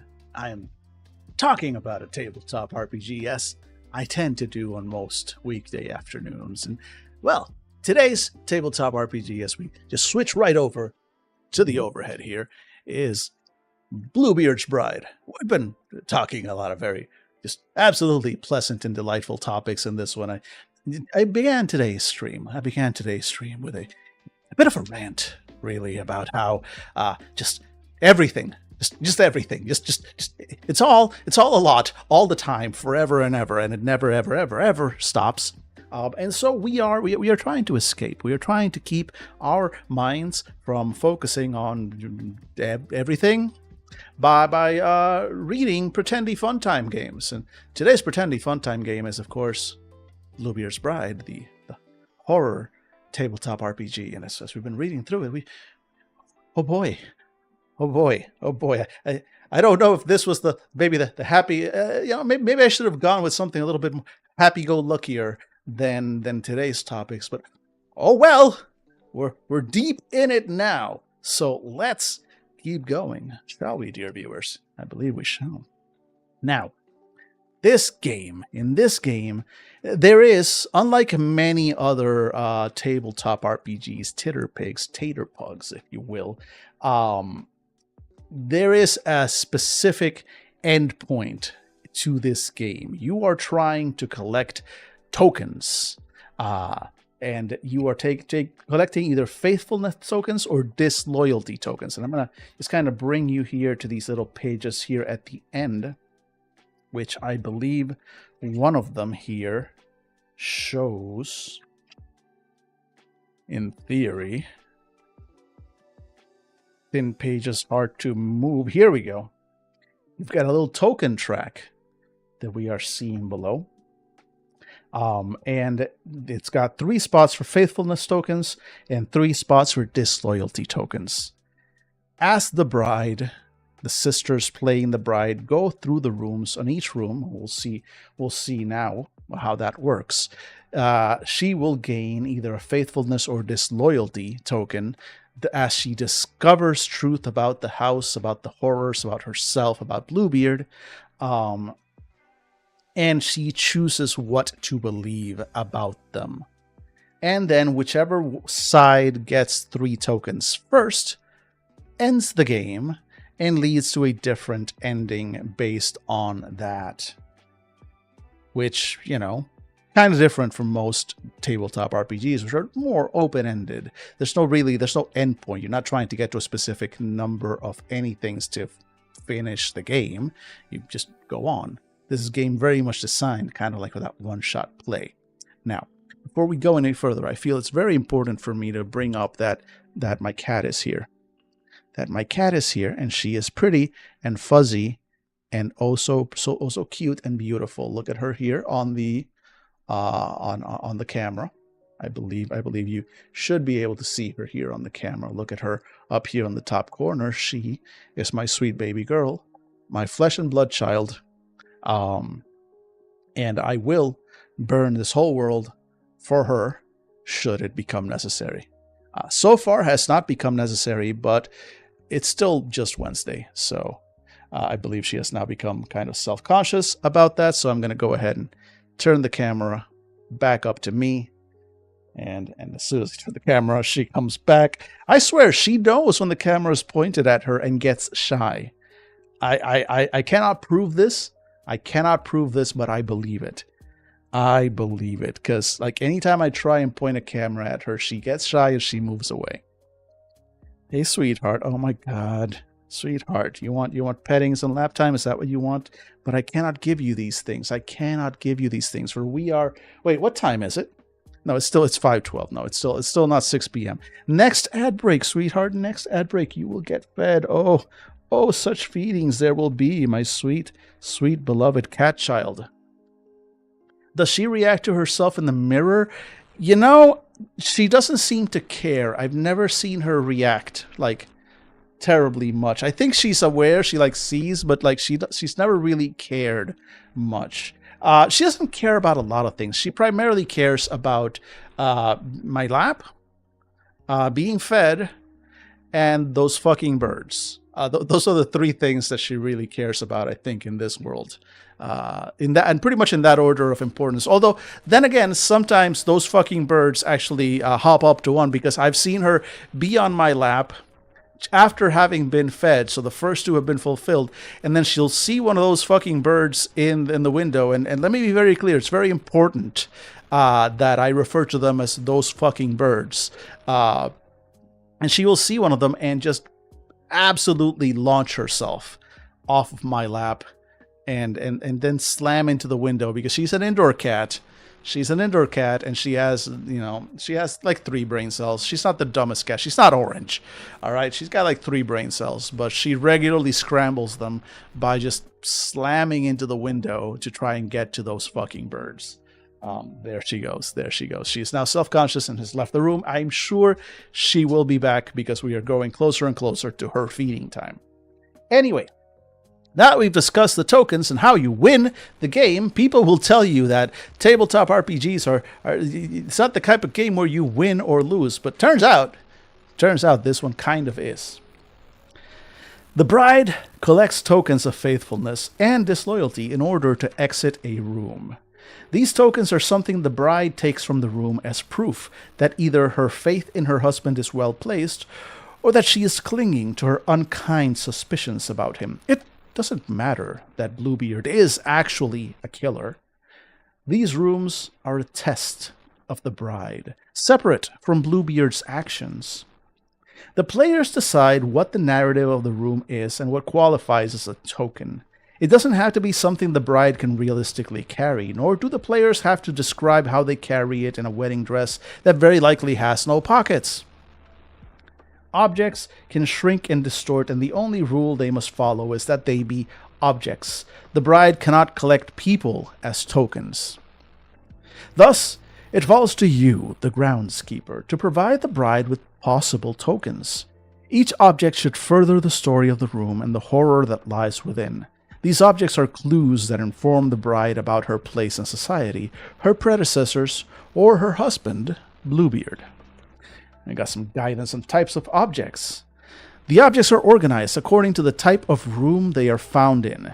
This will assist you in imbuing these possessions with the weight of their history and alluding to the importance the bride may assign to them. You then give the object shape, inject it with an emotion, and finally place the object in the room. Step 1. Select the room you're in. For example, is the room's type entertainment? Then guests could hold unspoken invitations into these rooms. Is it intimate? A special guest could be invited into these rooms. Is it secret? Guests are not aware of these rooms. Is it a craft room? Rooms that are not intended for guest use. Or is it a support room, used by staff to prepare for guests? Your step 2 is to give the mysterious object shape. For example, is it alive, anthropomorphic, decaying, gilded, misshapen, or pristine? Step 3. Inject an emotion into your object. For example, does the bride sense, feel, or see hunger, insecurity, loneliness, obsession, rage, or scorn? And then step 4. Place your mysterious object. For example, is it displayed? Is it locked away, hidden, abandoned, veiled, or invisible until provoked? And then we've got a whole... I'm going to kind of skip over this because this is the whole fiction, a whole playthrough of... multiple pages of playthrough. And now we're going to go into managing NPCs. I will say for this game, like, I think we've skipped very little. In a lot of games, I usually skip a lot. But in this game, often when it's like rules that are like obvious, so again, that's why I said like a lot of GM sections in other games are kind of safe to skip over because they just give you some generic GM advice and, you know, maybe some like weapons tables and magic item tables and specific like higher level rules and stuff. But otherwise, a lot of the GM advice in most games is very generic, I've found. And in this game, it's like, no, it's almost critical to make sure you read through this and understand and sort of embrace what this game wants to do if you want to actually play this game the way it's meant to be. You cannot really completely wing this one. Like, you can't just kind of pick up the game, kind of figure out its general vibe and move on, right? You have to, like, know what this game wants to put forth. So that's why we haven't skipped a lot. But 2 entire pages of in-game fiction, I love you, game. Well, I'm going to skip that. All right, let's talk about managing NPCs. Bluebeard's house is full of servants. It's a lot of work to run a large household, and most of that work takes place out of sight, in back stairways or cramped, overheated rooms. Most of these servants would be women, although not quite like the bride, aware of their station and poised to perform their duties at the crook of a finger. This can include maids, cooks, governesses, scullions, laundresses, housekeepers, nurses, and more, all waiting on a command in between their regular duties. There are a few men inhabiting Bluebeard's halls: grooms, stable boys, butlers, valets, footmen, pages, gamekeepers, gardeners, kennel masters, and the like. But their interactions with the lady of the house would be less frequent. Women run the house that Bluebeard lives in. They know its secrets and quirks. They do the laundry, they cook the meals, and they clean up the mess that Bluebeard leaves behind. Bluebeard's house is also full of horrors. There are dead brides who have entered the final room and now live under this roof for eternity. Some resemble the current bride, while others are fairer, but all are dead. There are other horrors, spectral companions to the dead brides who haunt rooms and wait for a young innocent to find them. Some are dogs or doctors without faces, or a line of silent women barefoot with their eyes sewn shut. But they all perform their function in the house that Bluebeard lives in. They know its dark corners and hidden places. And now the guidance. Introducing servants and horrors. When introducing a servant or horror, remember to make them memorable, whether through their minor activities or appearance. All of the servants and horrors have something to impart to the current bride, so you should reflect that knowledge in their interactions. And since servants can be horrors, and horrors can serve, do not trouble yourself too much as to which side of that line your creation is on. They may turn from one to the other before you realize it. Soon you may ask, is there really a line there at all? Let's see, Phoenix says, layers of history placed upon each other. This house is a palimpsest. Yes! Yes! Nice call. Nice shout out there, Phoenix. But yes, no, exactly. It is... I like the idea, and this makes me think of... I'm sure this is the kind of example that a lot of people would use, but the book House of Leaves. House of Leaves, right? The whole concept of it starting one way and just getting weirder and weirder and weirder as it goes. And House of Leaves specifically just spills out of the page almost literally. That is such a strange book, such a difficult book to read, but worth it. Worth the trouble if you can make it. That said, keeping our viewer Bathan in mind, I do not know how that book would work. I don't think... Is there such a thing as a House of Leaves audiobook? I don't think it would. I think that's one of those books that is unfortunately not accessible, really, to someone who is vision impaired, because so much of what that book is the visual aspect of it, the fact that the words literally run off the page or are twisted physically or are printed in off places. There are pages that only have a single word on them. There are pages that just have words down the middle and nothing else.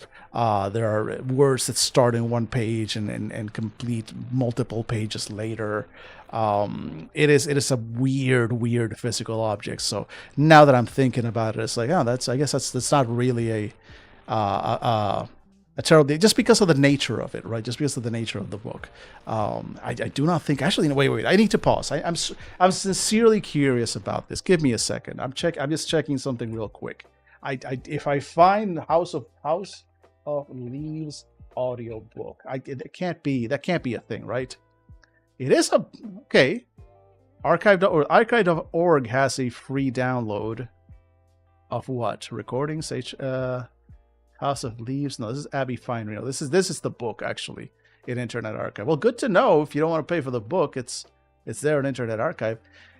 Somebody asking, is there an audiobook of House of Leaves? Okay, so there is one for the Navidson record, which is the in-book film House of Leaves is written about, but not the traditional print book, which, you know, is yeah.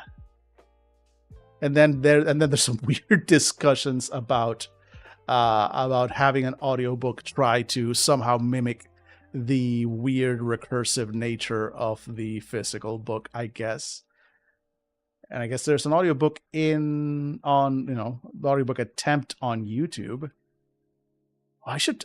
Okay, I'm not going to do that on stream. Anyway, I'm getting way sidetracked on this. So I'm going to switch back to the topic at hand. But now I'm sincerely curious how they think they can make an audiobook for House of Leaves work. Because just, again, the nature of that book does not lend itself to translation. It is a book that is actively hostile to that attempt, just by the way it is written and designed on a physical level. I'm getting way off track, but it is a fascinating thing. Hi, Kat. What is it? I see you down there. It's still not time. It's the next ad break, sweetheart. You know what it is. Once you see a little light says we're no longer live, that's when you get fed. I don't think she understands this. I don't think my cat has a full understanding and respect of what I do here, and that is a problem. Anyway, let's get back to it, shall we? So we've got some guidelines here on how to create servants in horrors. The drive you select represents what the servant or horror wants from the bride, how they address her, how they want to hurt her. The manifestation of that drive can be complicated or even contradictory, but the devil is in the details, and how the drive manifests itself is where your creativity can really shine. When you introduce a servant or horror, pick a drive from this list: authority, curiosity, discipline, freedom, greed, honor, loneliness, protection, rejection, or vengeance. Next, choose how that drive manifests: perverting the intent, physically displaying the need, preying on the bride's sympathies, or overtly challenging the bride. You have the following options to show the bride what the servant or horror is motivated by. If they pervert the intent, they take the drive to the extreme and they want the bride to validate it. If their drive is curiosity, they may berate the bride with invasive questions. If their drive is greed, they may take what they want from the bride without permission. They physically display the need. Their bodies may showcase their drive and want the bride to interact with it. If their drive is greed, they may insert objects into their bodies. If their drive is authority, they may begin to fade from sight or lose speech if their orders are not followed. They prey on the bride's sympathies. They appeal to her better nature, pointing out the trouble that could befall a poor lowly servant, or how much worse their life is. If their drive is honor, they may tell the bride how they were punished for a previous bride's behavior. If their drive is vengeance, they may show the bride the scars they bear from Bluebeard's ill use. Finally, they overtly challenge the bride. Their methods are harsh, but these servants or horrors know what's best for the bride. If their drive is loneliness, they may cling to the bride, scolding her for every step away. If their drive is rejection, each word they use to castigate the bride may cause her ears to bleed from their sharpness. And then a whole in-character example of that. Let's skip forward to the behind the sister's veil. To serve as the groundskeeper, you must look beyond the sisters as they are right now. You must see them as they will be, the pain and promise of their fears made real in Bluebeard's mounts. To start, let us discuss their hidden faces, the secrets each sister has buried within that must rise to the surface as you play the game. The sisters have much to tell us. The sisters themselves. The Animus is fierce and blustery, and the most likely to resort to confrontation or violence. She is strong, bordering on egotistical and brutish, but also protective of her sisters and willing to do what it takes to keep them from harm. The Fatale likes to make others believe that she is in full possession of her own sexuality. She is carnal, watchful, and a tad predatory, yet she can easily get the bride in over her head by wading into waters beyond her depth. The mother interjects when she feels the other sisters need guidance, whether they want her help or not. She is determined and devoted to caring for others, but when her authority is thwarted, a darker side comes out. The Virgin is unspoiled and carefree. She can make the best out of almost any situation simply because she does not know any better, and her innocence often buys her respite. However, her greatest strength is also her greatest weakness, as her vulnerability attracts those who would prey on it. The witch revels in the sacred magic that belongs only to women. She is crafty and power-hungry, yet intuitive and brave. She is not afraid to embrace the dark, explore, or take chances. But if she walks too close to the abyss, it just may swallow her. Consequences for the bride. When a player fails a roll, or a golden opportunity presents itself, do not hesitate to narrate in great detail how the bride feels, or what she does. Describe her pulse rate, feelings of coldness or a flush to the skin, sudden hunger, or even, in a purely instructional manner, of course, sexual arousal. The bride's body is where harm and desire meet. The players do not need you to describe the mental anguish they feel when confronted with a horrifying sight, if you are describing things with detail and passion. Use your best judgment when assigning trauma, starting small with one trauma for minor injuries such as hair being pulled out, skin being scratched and torn, or similar injuries. That will teach the bride the limits of her safety, and if she stretches beyond them, well, you cannot say you did not warn her. Thus, your subsequent lessons should be dealt with a heavier hand. Hair pulling turns to scalping, scratches to degloving. Oh, that one. Again, this game specifically wants the Groundskeeper to keep an eye on the players. It's so weird. It's like it gives you the specific instruction to never really talk to the players. You're always addressing the sisters when you're in game. So you're talking to the Virgin, the Witch, the Mother, the Fatale, the Animus. You're not talking to Jennifer or Katie, or you're talking to the sisters. But you're watching for Jennifer's reaction, Katie's reaction, Bob's reaction. You're watching for the players to squirm and look uncomfortable and look scared and look horrified. Because that's when you know you got them. That's when you know, okay, here we go.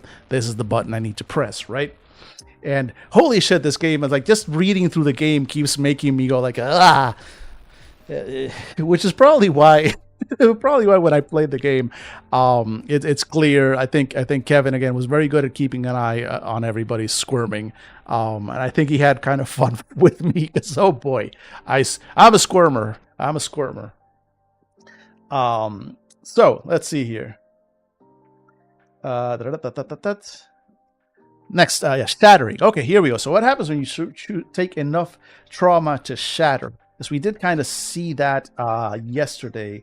The whole shattering shattering sort of page here at the end. Let's read through that. As the bride and sisters accumulate trauma, eventually that track may fill. Trauma can be healed by taking a token of faithfulness, but it's likely that a sister may shatter.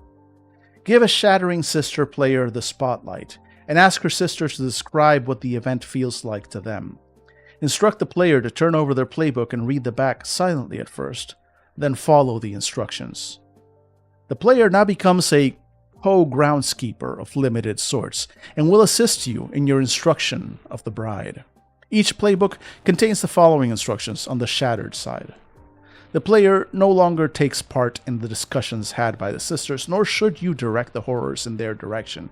Instead, ask them to assist you in describing the terrible events as they unfold. And I remember this from having played the game. It was one of those things that kind of stood out to me, that as sisters shattered, I think in both games that I played, 2 of the sisters shattered, different sisters each time, but 2 of them shattered in each game.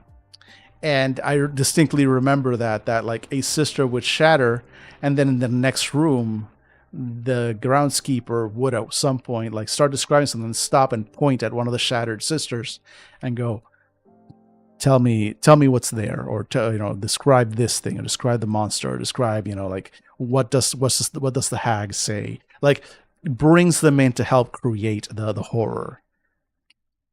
Which is nice. It's nice. It's a way to, like, you can still kill a character, quote unquote, kill a character while keeping the player in the game. And then just to kind of refresh, I'm going to read it from the back, because in this part of the book, I don't know if it shows well on the video, probably not. Yeah, no, it doesn't look like it's super clear on the video either, but definitely it is gold. It is dark gold text on black. It is nigh unreadable. So I'm going to refer to this white text on black here in the back and look at, once again, reread what happens when you shatter. It's the same thing for all of them. So even though each sheet has a separate one, they all say the same thing. So when you shatter, read the following passage aloud. When a new sister shatters, read it along with her. We did read this at the end of the stream yesterday, but we'll go ahead and catch up with it again. We are no longer whole. Our connection is severed. Our mind is fragmented. Our deepest fears are exposed. Our blood feeds the horrors, and I welcome them. When a sister misses her role, the groundskeeper may look to you to describe what happens to the bride. Use the following prompts to help describe what happens to the bride. Answer with what you find frightening. Illuminate the horror in beauty as well as gore. Describe interesting details using all 5 senses. And they all have the same thing. It's like some general guidance on like how they can add their own taste of horror to descriptions and stuff going forward. One thing I do like is that when a new sister shatters, read it along with her. So when that second sister shatters, and both sisters read the "we are no longer whole" yada yada thing. And if a third sister shatters, and all 3 of them, and it gets more eerie and creepy with each one. Again, this game is so good at creating atmosphere. So let's check the next one. So the session, okay. Here you will find both the overall structure of a play session as well as some hints on how to run Bluebeard's Bride. The session plays out in the following steps. 1. The fairy tale is told. 2. The sisters are created. 3. The rooms are explored. And 4. The final room is exposed. So the first one is the fairy tale is told. You may tell the version provided on page 16 or another version of your choosing. Tell the players that some versions of the fairy tale end with the bride's brother saving her, others end with the mother saving her, but in some versions, the bride died. Remind the players also that there is a difference between the fairy tale and the game you are about to play. You will be creating the story together as they explore the house rather than adhering strictly to the fairy tale. Nothing is certain in Bluebeard's house. The sisters are created. Feel free to take copious notes as your players work out the details of their bride during the wedding preparation. Use these details to populate the rooms with their fears. Does the virgin mention how she will miss long walks in the fields once she is married? That's a signal to take away the bride's freedom in a room. Does the witch crave more power over unnatural forces? Show the bride how dark magic can get. The sisterly bonds are meant to expose the cracks in the bride's facade. Their bickering will give you fuel for future horror. Walk them through the rest of their playbooks and do not worry if this seems to take a long time. Allow them space to grow attached to their bride. Take note of the wedding gifts each sister gives to Bluebeard. These are used to determine who gets the ring first, and they can inform the descriptions of the rooms, particularly the final room. Then, the rooms are explored. Start them in the entryway of the house, keys in hand. The sister who gave Bluebeard a gift that signified submission, faithfulness, or obedience during wedding preparation is always his favorite, and that sister gets the ring first. Tell them one key on the ring catches her eye, and ask them to describe it. Each sister should get a chance to describe a key, and an experienced groundskeeper will tie in their wedding gift as part of the theme or descriptions of the room. The animus who gave Blackbeard a handmade silk tie, for example, may find themselves in a study full of aquariums containing silkworms, or a sex room featuring several combinations of silken restraints. And then, the final room is exposed. It's vital that your game end with the final room. If your session needs to be shorter, cross out the last 2 circles on the token tracks.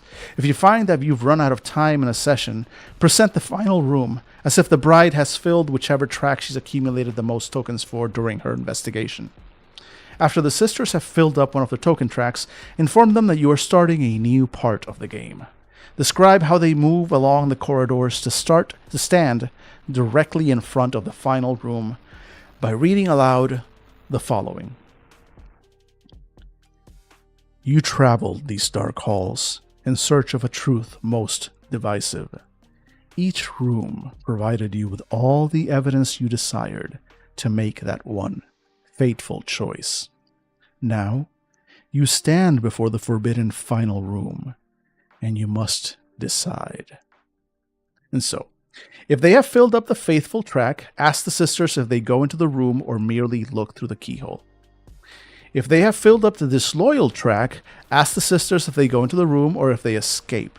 If they leave, describe the bride fleeing from the house, then ask them if they wish to take their evidence to the town or if they would prefer to run away in search of safety. If all of the sisters shatter before reaching the final room, ask them if the bride is obsessed with bettering herself for Bluebeard, or if she desires to make future brides better.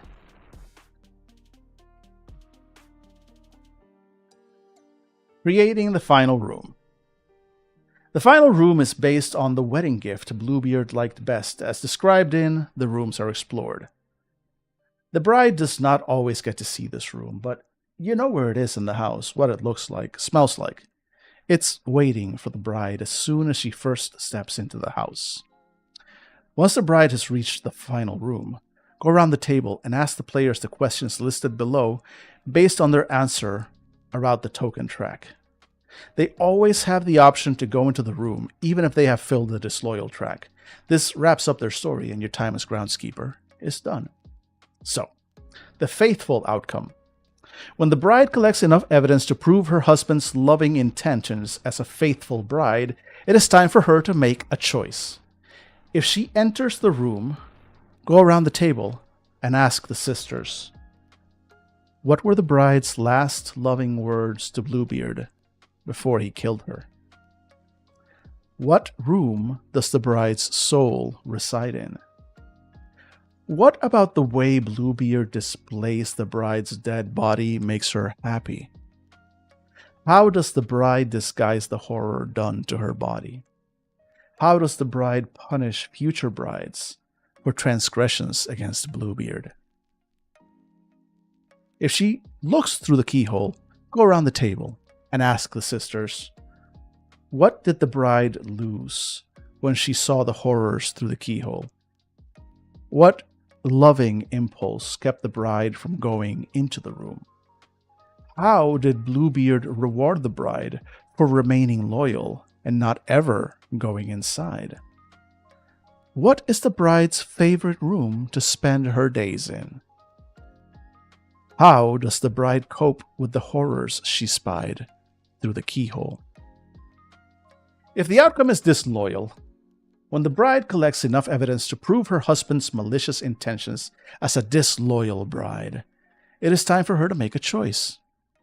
If she presents her evidence to the town, go around the table and ask the sisters, What did the town do to rid themselves of the bride's disloyal ravings? How did Bluebeard blackmail the bride's family into silence? What loving gift does Bluebeard send the bride for their wedding anniversary? What new room in Bluebeard's house haunts with the bride's dreams every night? How does the bride make herself at home in that perfect new town? If she runs away to start anew, go around the table and ask the sisters, how does Bluebeard make the bride's family pay for her disloyalty? How does the bride convince someone else to marry her? Why does the bride keep the tokens she discovered? What memory of Bluebeard's house gives the bride pleasure when it shouldn't? What loving gesture does Bluebeard make when he finds her? When the bride shatters completely, her fragmented mind now craves things it didn't before, and it is time for her to make a choice. If she becomes a horror, obsessed with bettering herself for Bluebeard, go around the table and ask the sisters, what room does the bride's soul reside in? Hi, Cat. Bye, Cat. What is the only thing the bride can feel? How does the bride display her pain? How does the bride overtly attempt to better herself? Why do the bride's efforts to better herself fail over and over? If she becomes a horror that desires to make future brides better, go around the table and ask the sisters, what room does the bride's soul reside in? How do future brides of Bluebeard see the bride? What is the only thing that feeds the bride and makes her feel alive? What high hopes does the bride have for future brides? How does the bride force her vision on future brides? And then a whole thing, a whole example of the gameplay here, and then a little page, a new bride. After your session is over, keep the notes you took on the bride. You can use this bride as inspiration for a dead bride in a future game. Remember to thank your players and take time for yourself as well. If you choose to run Bluebeard's Bride again, stretch yourself to make new rooms, rather than repeating the ones you used before. Don't let your knowledge of what may lie within a room or the final room ruin your experience of play. Remember to have fun. Allow yourself to be immersed fully in the game. And above all, remember that it's just a fairy tale. And that's it. Then a bloody example is Chapter 4. And Chapter 4 is literally just a chapter-long full playthrough of the game, which I will skip through because as cool as it would be, and I do have the time where we're in hour 3, like we could most definitely read this, but yeah, no, what? No. Did you like this? Did you like what you saw here in the game? Are you interested? Dope. Hell yeah. Good. Support your local indie author. Buy it. Buy the game.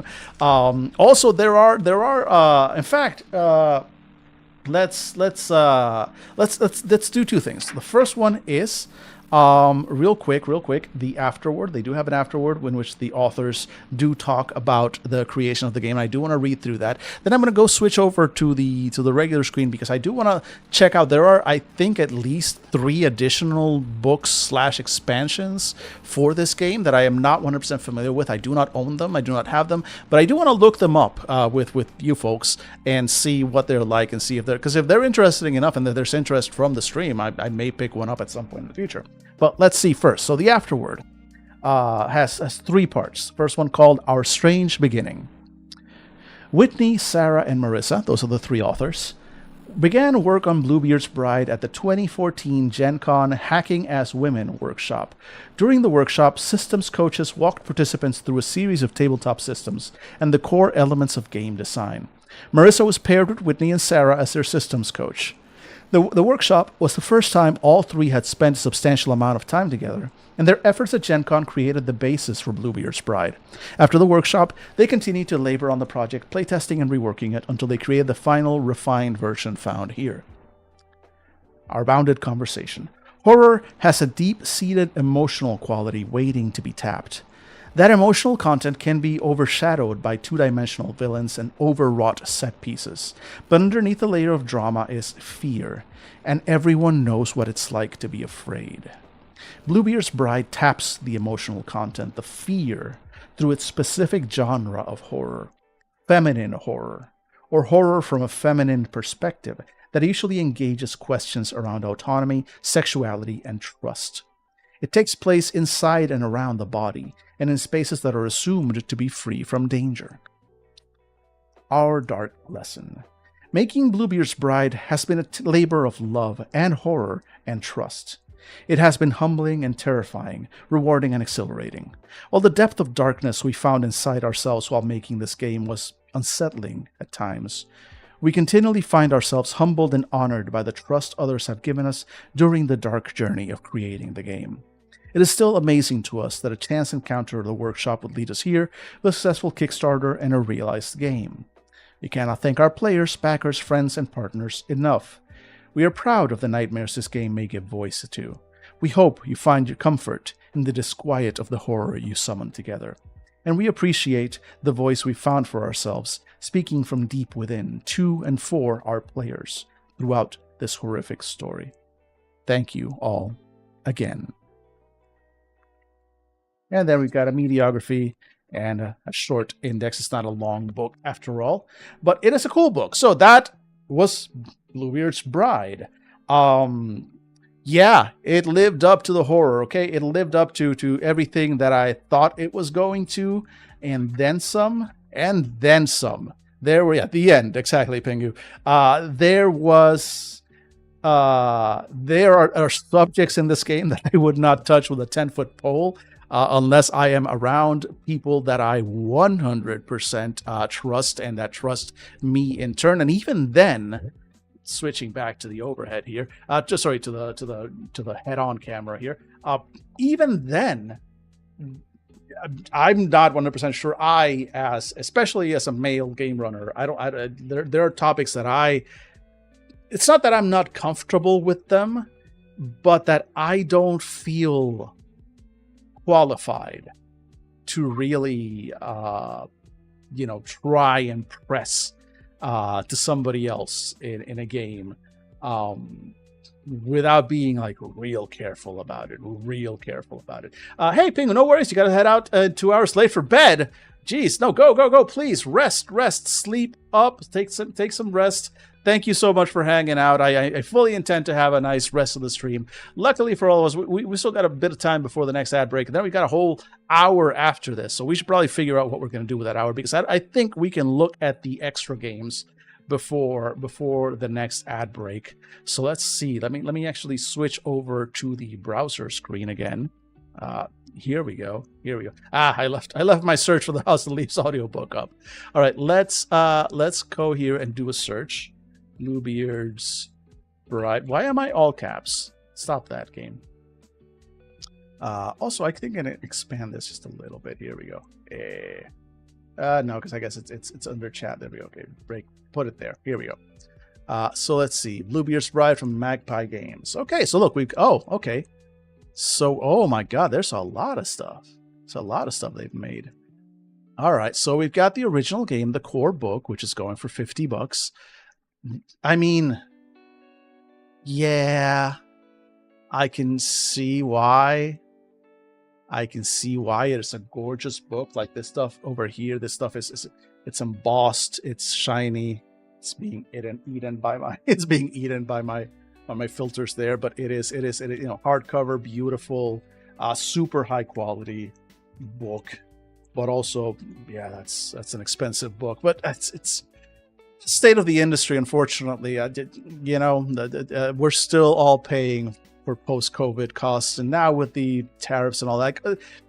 By the way, if you didn't know, the industry, the tabletop RPG and board game industries are intimately tied to shipping from China. All this stuff gets printed in China and brought in as part of something that delays, and everything that's going on right now is not helping keep those prices down. Phoenix says, while we are in the same place, have free time Friday evening. Yes, after stream, I definitely have free time. Yes, last Friday I had a previous engagement, but this Friday, yeah, I'm available. Phoenix, just ping me separately over, and we'll figure it out. But yeah, I definitely have time on Friday evening. All right, so we've got the main book here. Doot.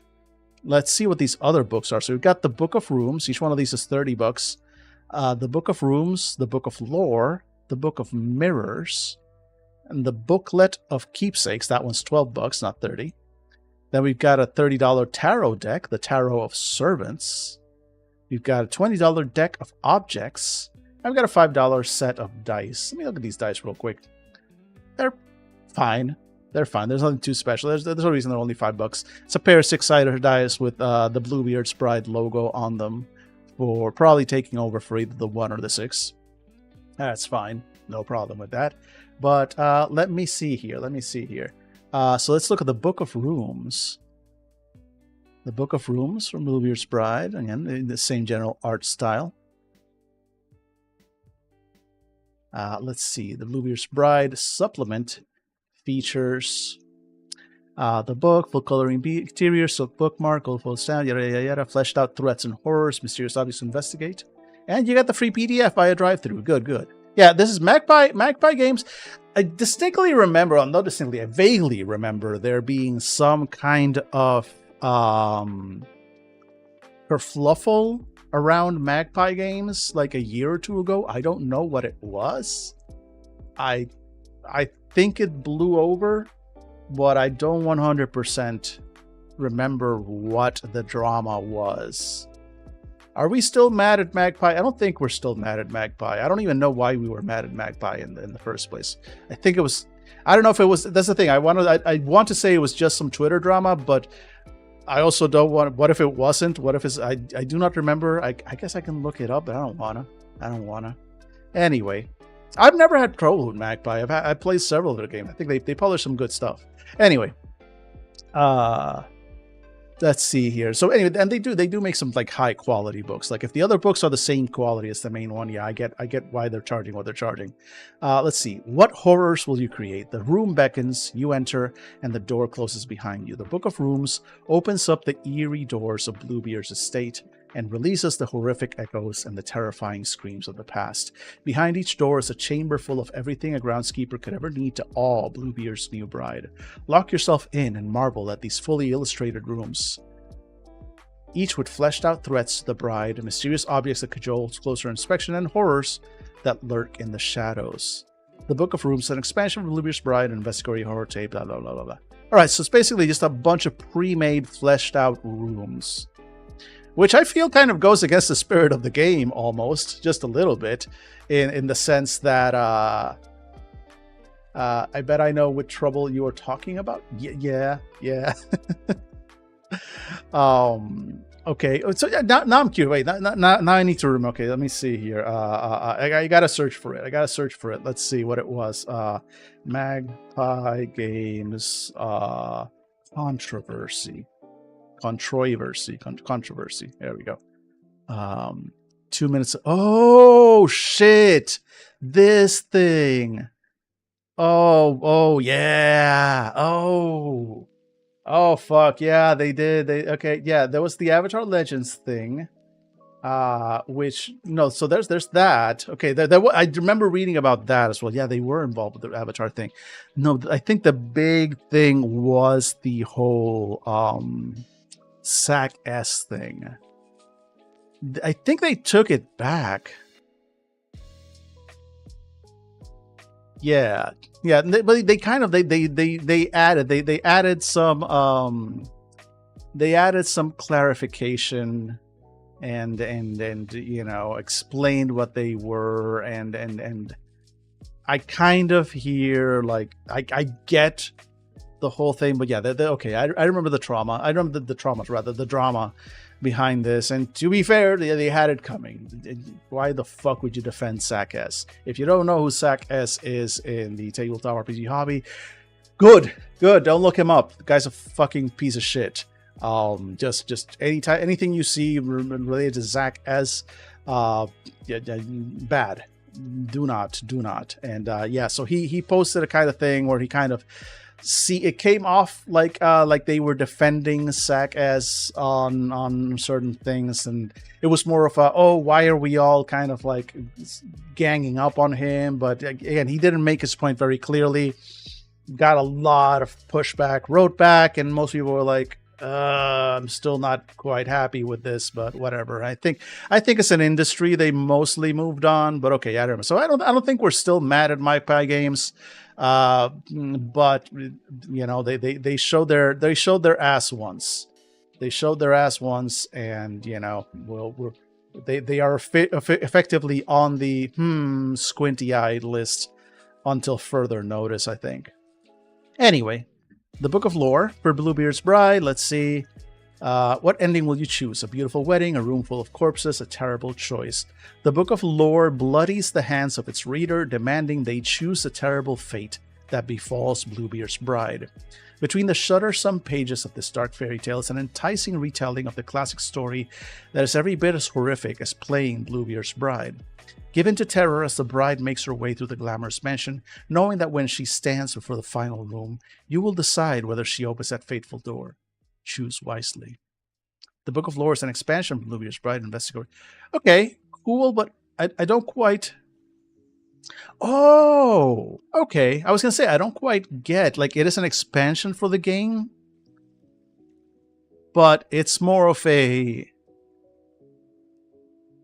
If it almost feels standalone. Like they specifically said that it's choose your own adventure style ending, and the way it's described, it's like, oh, you're telling me the like this is kind of like a retelling of the story, and I get to. Yes, this is a weird one. This is a really weird one.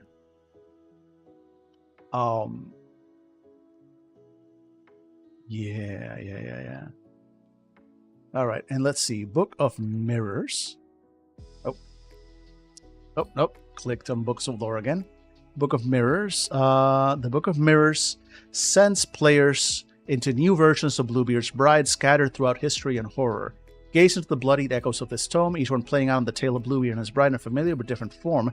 Dive into the minds of Bluebeard's son, a boarding school governess, a patient in a condemned asylum, his newest carnival showgirl, or the first woman guard at Granville Correctional Facility. The Book of Mirrors. Oh, okay, so this one's interesting. This reminds me, even in the way that the terminology. Chronicles or World of Darkness did something similar to this, and they kind of called it like Mirrors and Shards. And I remember them publishing a book that was about that was like different historical and alternate history settings for the World of Darkness and Chronicles of Darkness games. So this feels like in the same vein of that. See, Booklet of Keepsakes. That's a soft-cover mini supplement.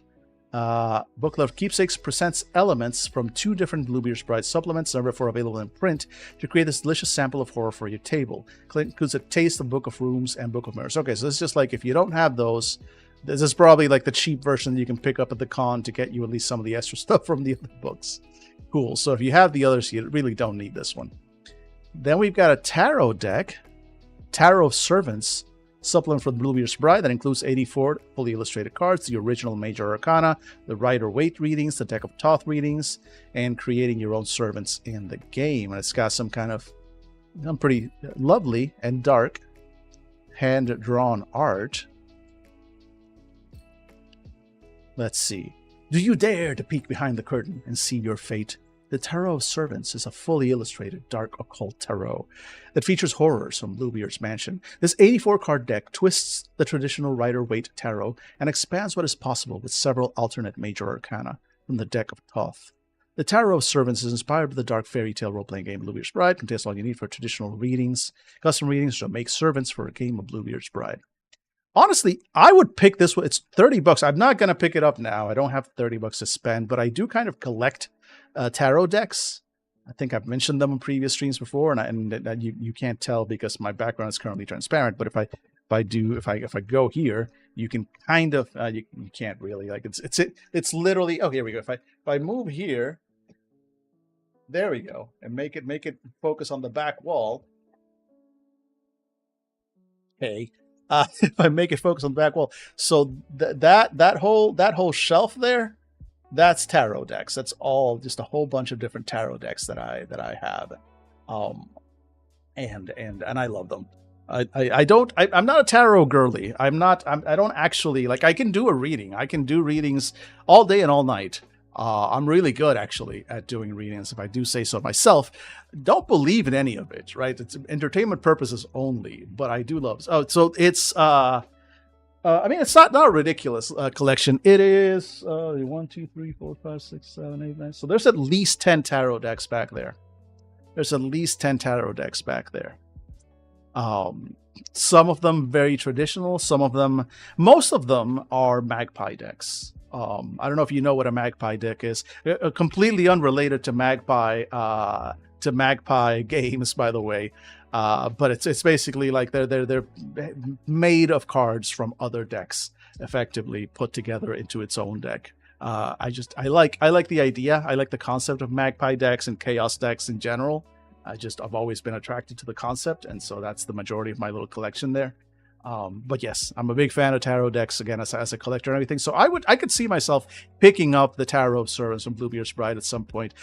If not to use in the game, just as a collector's item, I could see myself doing that. Anyway, folks, we made it. We made it 1 more hour. It is once again time for 3 minutes of advertising. Yes, advertising. Look, folks, we'll be back in 3 minutes. And when we come back, I in the back of my head, I realize what we're going to do.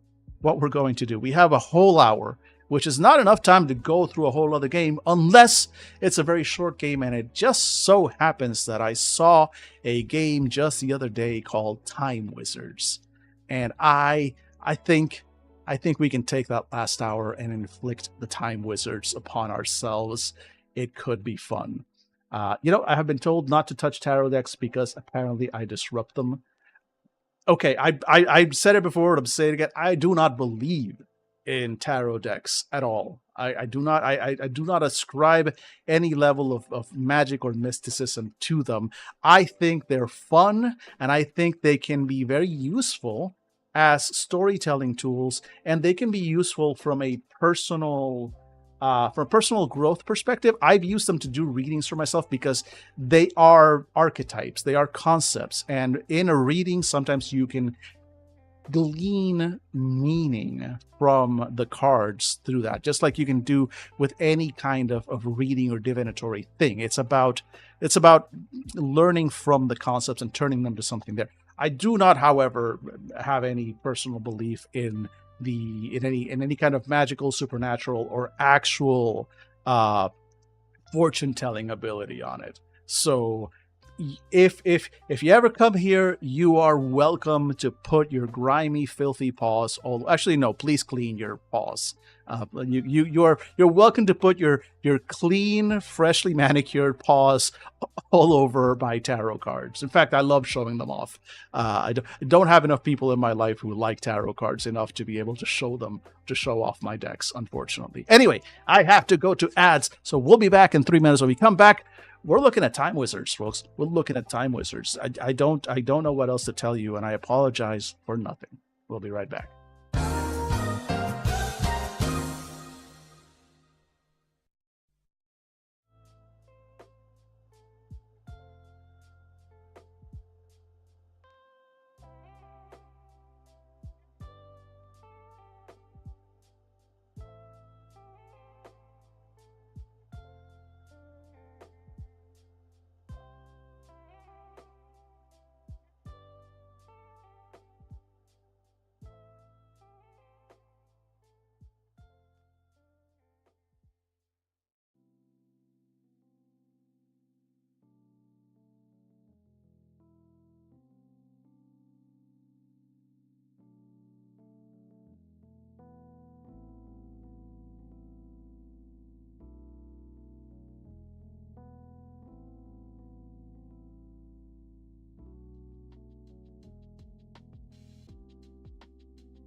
And we're back. And hey, Phoenix, yeah, no. Like, okay, let me be clear.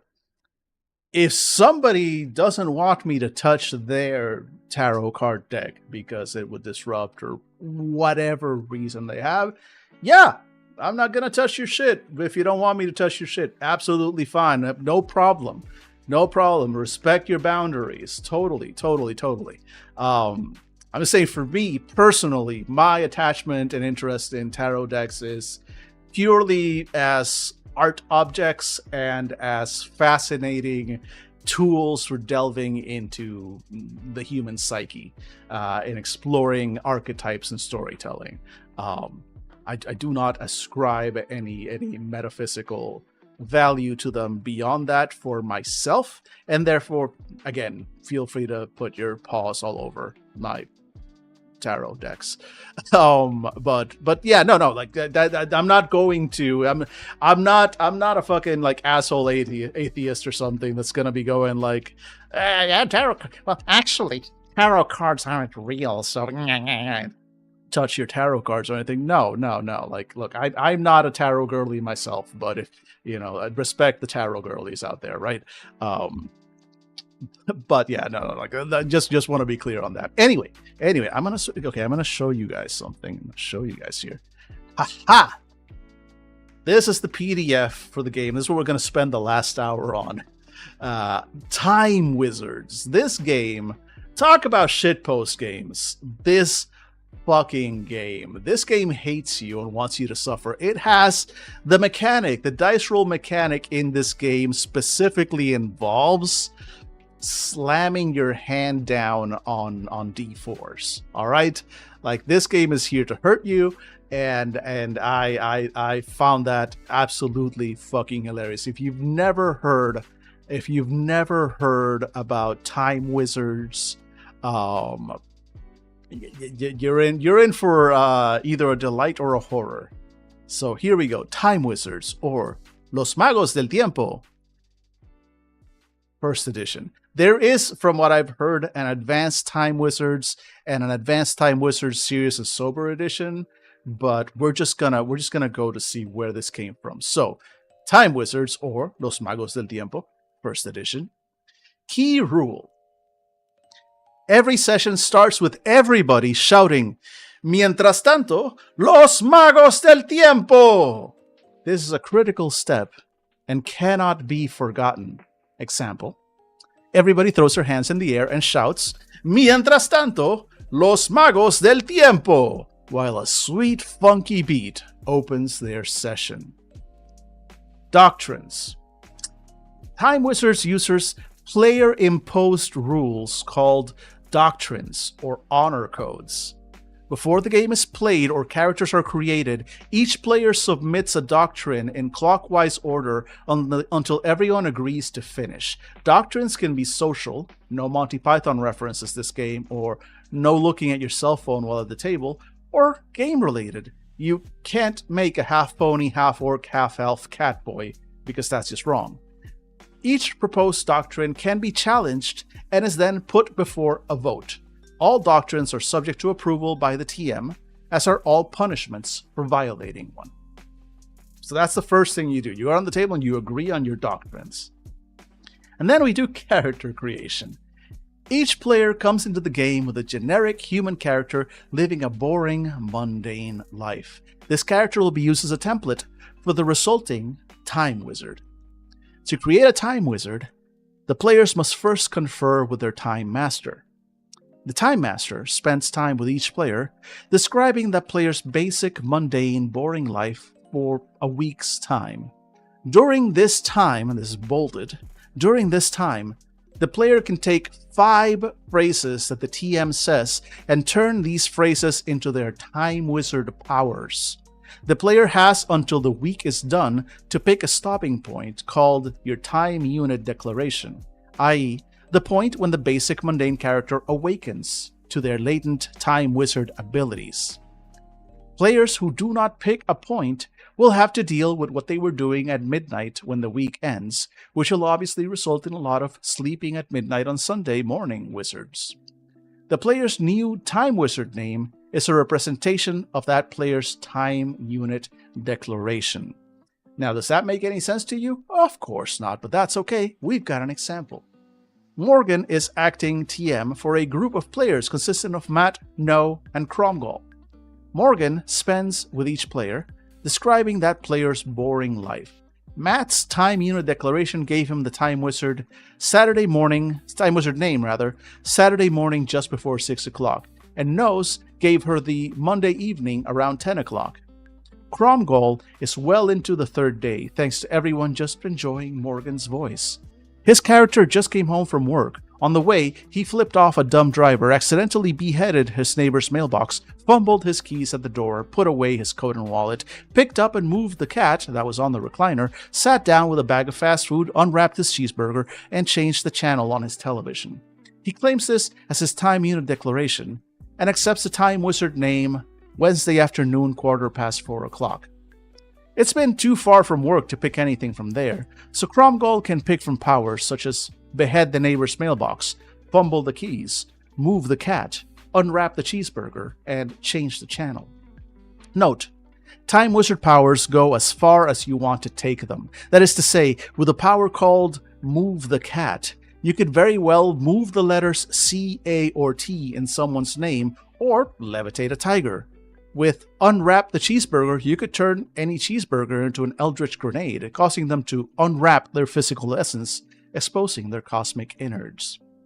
So, that's basic character creation. In this game, literally here's the story about your character's day-to-day life until you decide they become a Time Wizard. That moment in which you decide you become a Time Wizard becomes your Time Wizard name. And then pick 5 phrases from the story you've been told so far, and those are your Time Wizard powers. And get wild with them after. So, beginning the game. The game now proceeds as normal. The TM provides the players with general information as to the setting, which can be literally anything, sets up a scenario or whatever else needs to be done. For example, Morgan's session begins with him describing how Wednesday afternoon, Saturday morning, and Monday evening walk into a bar. They eat, drink, and discuss what they should do now. Everything is going fine. Until a Mafia hitman squad attacks the bar. 9 guys with guns hold up the whole place while the leader grills the bartender. Time moments. Whenever a Time Wizard chooses to influence reality with his or her powers, that player declares a new unit in time by slapping the table and saying, "I want to declare a time moment." Players begin with a time moment by refreshing their dice pools back to their full allotment, 5d4 and 5d12. So every player gets a set of 5d4s, a set of 5d12s. The TM then selects a difficulty rating from 1 to 10, 1 being very easy to affect and 10 being nearly impossible to affect. The more chaotic a situation, the easier it is to affect. Typical difficulties are 2, 4, and 6, with 2 being easy, 4 being medium, 6 being hard. Every player, all of them, everybody who's at the table, now decides what they will try to affect about the situation. The players write down their desired effect on a piece of paper and hand it to the Time Master. In bold, there is absolutely no communication between players during moments of time. Time has stopped, and communication is impossible, even for powerful Time Wizards. Play then proceeds into the slap phase. See slap phase below. Example. Cromgall notices the situation at the bar has gotten a bit out of hand and decides to declare a moment in time. Morgan feels the situation is rather chaotic, everyone is unpredictable, beer has been spilled, the challenge rating shall be 2. Cromgall writes his desired effect on the situation, but he fails to hide his cheeky grin. This prompts both Matt and No, independently of one another, to try to do something as well. They both write down their desired effects and hand them to Morgan. Now to the slap phase. The slap phase is the most important phase of the game. It is multi-layered, complex, and nuanced. A flowchart has been included on the last few pages to help elucidate the finer points. The basic rule to consider, though, is toss d4s to deter effects and d12s to encourage them. The slap phase then proceeds as follows. Step 1. Each player chooses a number of dice from his or her dice pool equal to the challenge rating. So if the challenge rating is 2, for example, you choose 2 dice from your dice pool. The challenge rating is 6, you choose 6 dice from your dice pool. Starting from the left side of the TM, each player, one at a time, in clockwise order, throws his chosen dice towards a defined, somewhat central region on the table and shouts, "Slap!" All slappers must keep their hands beyond the boundaries of the table until slap is declared. The other players, including the TM, slap at the dice. Dice that were fully covered by the slapper's hand go to that player's pool. Of the dice that were not slapped, half goes to the original player's die pool, and the other half goes to the TM. The TM always wins ties. And then you repeat from step 2 until everyone has thrown their dice. Examples. Starting from the left side of Morgan, we see the order to be Cromgold, Matt, and then No. Morgan rolls last. Cromgold thinks the stuff that Matt and No are thinking of doing might be good, so he chooses 2d12 and throws them slightly towards No and Matt, while simultaneously shouting "Slap!" in the hopes that they'll catch his drift. When Matt's turn comes, he chooses 2d4 because he's an asshole. He winks at everyone and drops the dice dead center on the middle of the table. No and Morgan both go for them, while Cromgold wisely does not trust Matt and decides to keep his hands away. No is faster and gets both dice, but her hand gets hammered by Morgan's palm, and the dice dig really deep. Outcomes. Once the tumultuous slap phase has completed, every participant rolls all dice in the resulting roll pool. Each player tries to roll higher than the TM. Dice that are rolled are put aside for the rest of the moment. Optional, but fun, this phase can use 2 specialty decks of cards, the Yes deck and the Nope deck. If a player rolled higher than the TM, then that player draws a card from the Yes deck. If he or she tied or did not roll higher than the TM draws a Nope card. These cards modify the player's desired outcome. For example, a Yes and you achieve something more card allows the player to do a little more than he or she had originally declared. Yes effects are chosen by the player, Nope effects are chosen by the TM. The player with the highest roll gets to describe his effect first, which then becomes immutable, that is, unchangeable. Once he has done so, the second highest does the same, then the third highest, and so on, until all players that participated in the moment have declared their effect. Effects then resolve immediately upon declaration. And then we've got some examples of the Yes deck and Nope deck, which I'm going to kind of skip forward because they're stupid. But you get the basic general gist. Throw dice at the table, slap your hand down on them, especially with the D4s. Hurt yourself. This sounds confusing and sadly. No. Yeah, exactly. This game is not the type of game. This does not translate into any kind of online play or virtual play or anything. This is a game that very much this is a shitpost game. I said it at the beginning, and I'm 100% clear on that. This is not a good game. This is not a well-designed game. This game is a shitpost of a game. It's stupid, and I love seeing games like this. But it's absolutely confusing. It will not be converted to virtual in any way, shape, or form. It is this weird little gaming artifact that just exists out there, and in its own weird way makes me happy.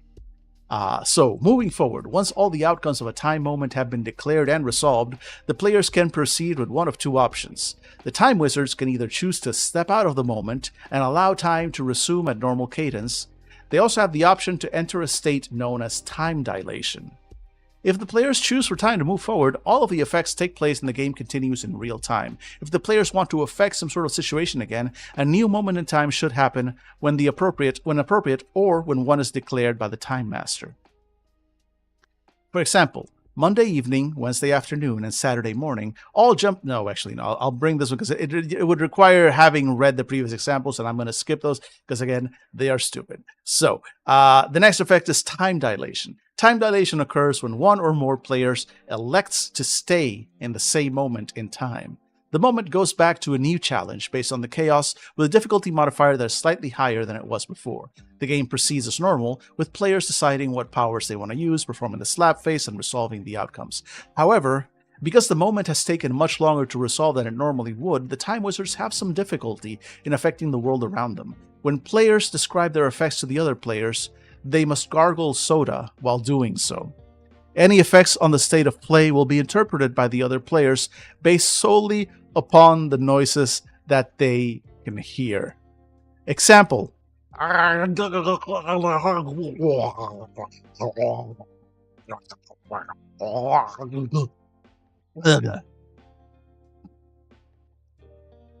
Change cards.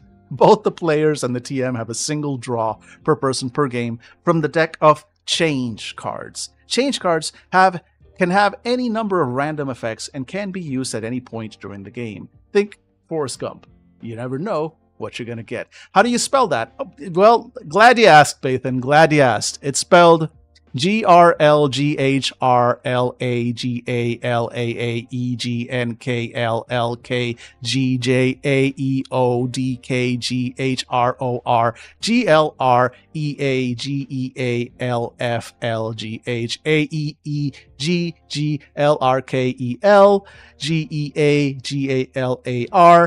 FKA and AEFL GEN AFLK GRLAEJLFNGLRAK FNGRALKGHGHGHLGRALKGH. That is how you spell that. So when a change card is drawn, it is immediately used and its effects take place. When should I use my change card? If something extremely nonsensical has occurred and screwed up the reasonable game state, then perhaps the only way to rationalize it is to make even crazier things happen. Cards have the most impact when drawn in dramatic moments, when nobody is sure where the game is, or could be, going. A note on paradoxes. A paradox can result in any number of ways. The most likely is when two effects must happen, but one makes the other impossible. In the case of a paradox, the DM draws a change card at no cost. If this card can apply to help resolve the paradox before it occurs, then it immediately does so. If the card cannot help the situation, then neither of the effects happens. All dice pools refresh to their maximums and the moment passes immediately. The greater universe is so opposed to the effects that you will cause that it has removed them from space and time. Time travel. Note on time travel. The Time Wizards can also engage in time travel, but it is extremely detrimental to their well-being. In order to use this ability, the Time Wizards must declare a new moment in time, during which they will use their time-traveling abilities. Any players wishing to sabotage this may do so, just like in any other moment. Because of the strain placed on the wizards' bodies by the time displacement, all slap faces that occur during time travel are performed exclusively with D4s, and not both D4s and D12s. The maximum pool of D4s for time travel periods is 10d4. To leave time travel and return to the present, a new moment must be declared. This is another opportunity to make mischief. Note, the rule of only D4s still applies in this circumstance. And then some additional tidbits. In its current form, Time Wizards runs on the participants' abilities to improvise. Some helpful hints to go by. Always say yes or yes but. Don't shoot down ideas, but modify them if need be. 2. Listen. Notice. Nobody likes the guy who walks over the tomato on the floor and doesn't even notice that he has done so. 3. Most obvious, most dramatic, complete opposite, 2 things changed, etc. Think up different outcomes and go for the one that pleases your gut feeling the most. And 4. Don't be afraid to speak. If nothing is spoken, nothing happens. And that's boring. For inspiration to help with improvisational skills, look up Whose Line Is It Anyway? And thank God you're here. If you choose to continue, please note, Time Wizards is an evolving beast. There is much to test, and feedback is important. Nothing will make sense the first time you play it. Time Wizards is best suited to looser play groups that can roll with things and have fun without needing to defer to rulebooks for every niche case. It's meant to be nonsensical, and it should follow that any plot that the TM may have in mind is soon to be ruined. by the machinations of the players. And then there are appendices. There are 2 pages that show a selection of change cards and a and a flow chart here for how the game runs, starting with shout, "Mientras tanto, los magos del tiempo." Then you've got your week description, you got your time unit declaration, character creation with 5 new powers being declared. Then a new moment in time happens, your dice pool gets refreshed, 5d12s, 5d4s. Then you do challenge declaration, easy challenge, normal challenge, hard challenge, how many dice. Outcome declaration by players, then the slap face, outcome activation. If you go to time dilation, then you go back to challenge declaration. If you go to time moves forward, then there's a new moment of time. But wait, outcome activation. If you roll higher than the TM, then the flowchart goes to players drawing outcome from the yes pile, yada, yada, yada. But wait, there's a whole other thing that happens in the slap phase. When the slap phase starts, there's a whole roundabout here that I kind of skipped. It's a absolutely crazy flow chart here for how the game works. And again, it makes me oddly happy. It should not. I actually thought this was going to take me the whole hour, but there really isn't that much to the game. That is it. That is Time Wizards. In fact, since I have enough time, can I look up Advanced Time Wizards?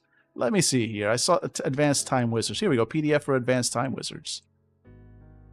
The likely mistaken rules of Advanced Time Wizards is a real role-playing game of time and time wizards.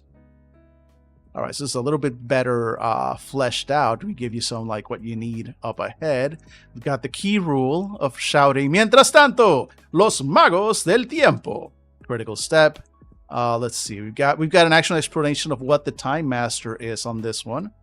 How to determine the Time Master, Yeller's Choice, Hat Method, Beard Method, Bribery.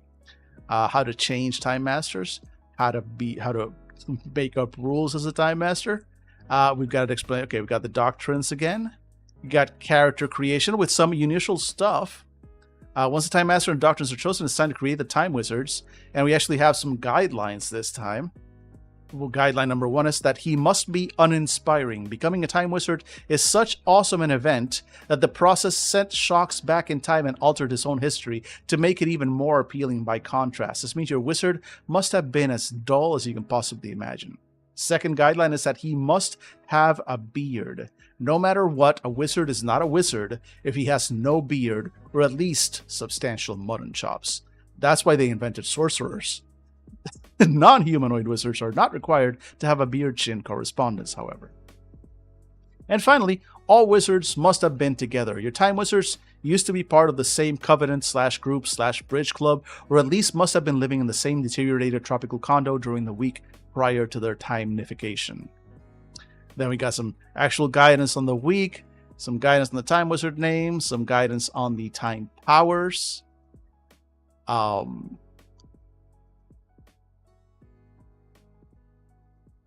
Oh, interesting. So there's like levels of time power. There's the instant wizard, the second wizard. The instant wizard, your wizard barely managed to take over an infinitely short period of time, thus giving you no powers at all, apart from the ability to randomly change time vortex. We'll see those. A second wizard, you became a second of the week, gaining causality control over a single event or piece of one. Your powers might range from opening the door to begin pouring the milk. The minute wizard, you became a minute of the week and your powers extend up to 3 events in total.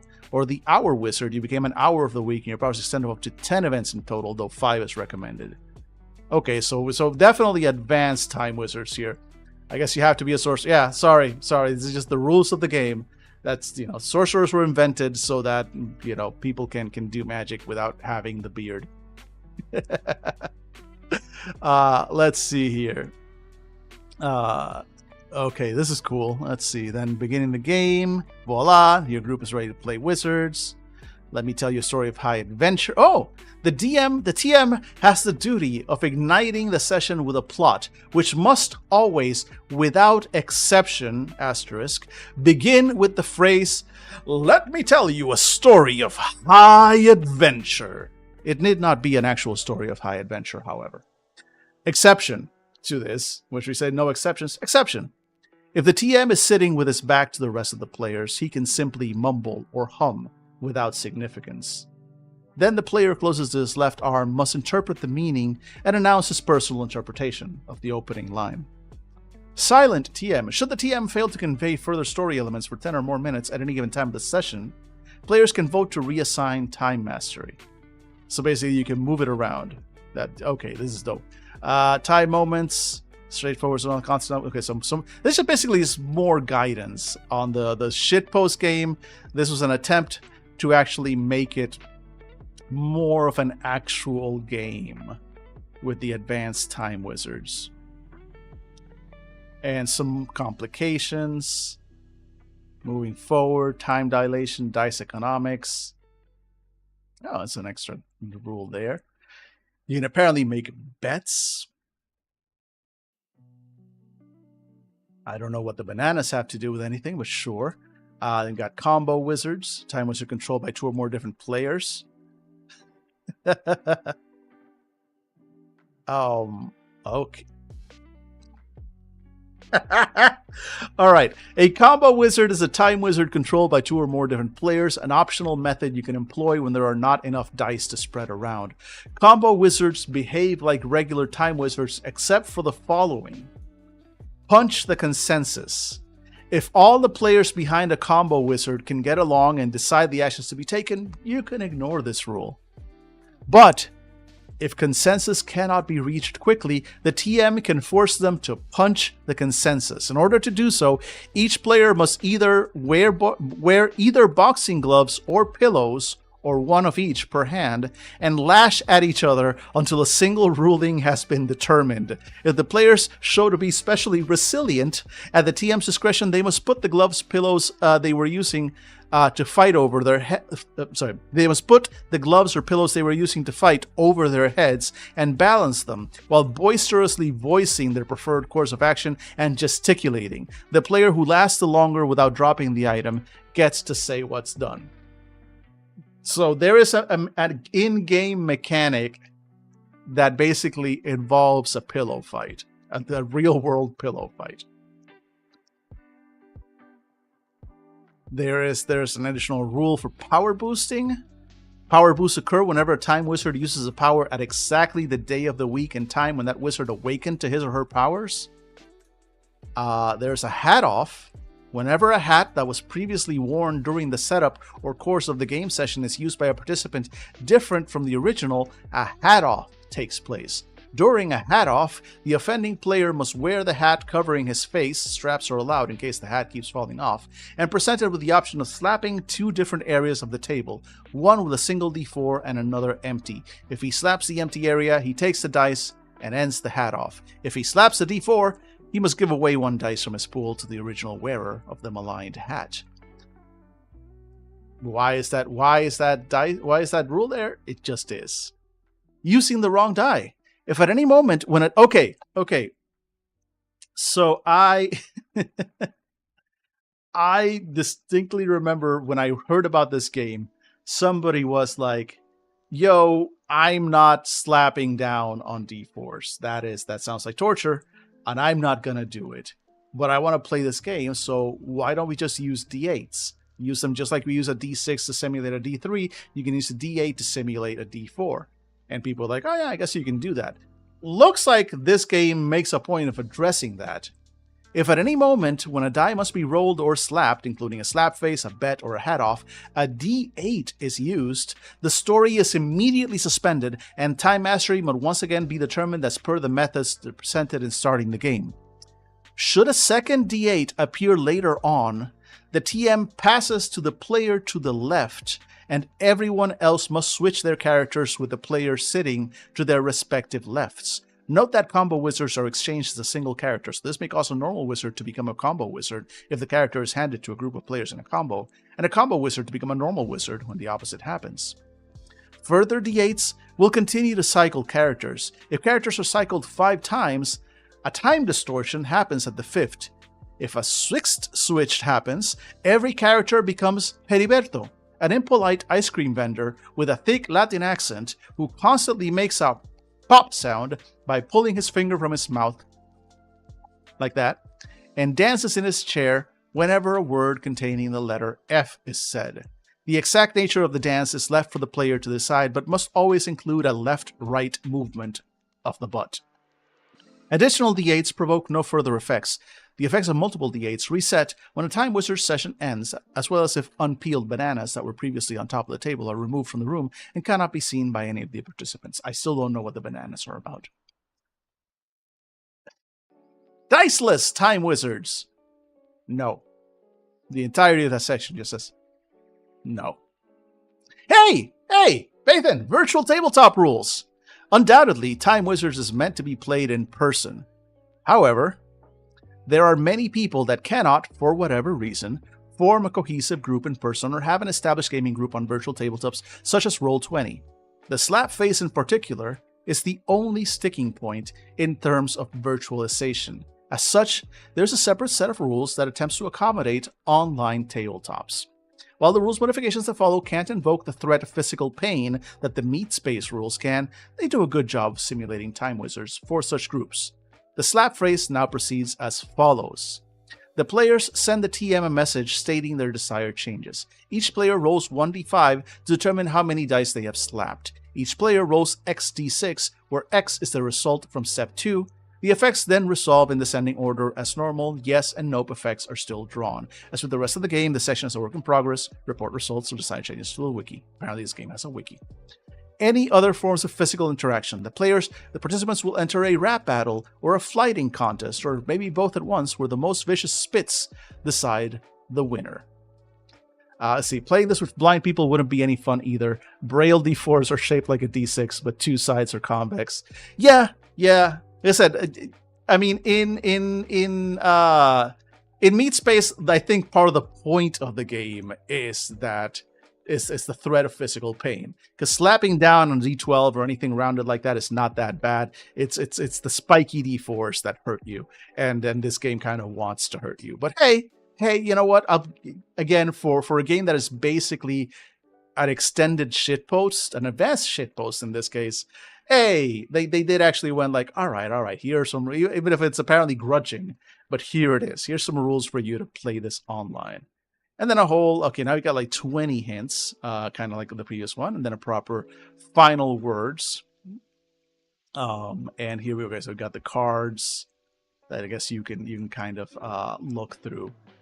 Sounds hilarious and baffling, right? No, it's the stupidest thing. It's the stupidest thing. But then again, this is kind of like what games like the Three Goblins and from hey, I'm from Fandible.com. We have multiple other games like Banana Light. Banana Light is a game by Dave. There's one coming up which we actually played a version of. We play tested a week or two ago, and it's probably going to go up on the Fandible feed soon enough. There's another game made by Dave, and it's called I Have a Pipe. And that is almost the entirety of the game is contained within that one sentence. And it is kind of similar like to this, without the threat of physical damage. But it's basically just a shitpost game. It's an excuse to be silly, be weird. Oh, by the way, we played Four Goblins in a Trench Coat last Sunday. Oh, dope. I hope it was enjoyable. Then again, as I do make clear in the game, this game is meant to be a punishment. To anybody, to the person running it. So also, if you had a bad time, that is also the game working kind of as intended. But that said, I do hope you had a good one. Let me see here. I think there's one more. There's the Serious Edition. Let's see. See if I can find the Serious Edition.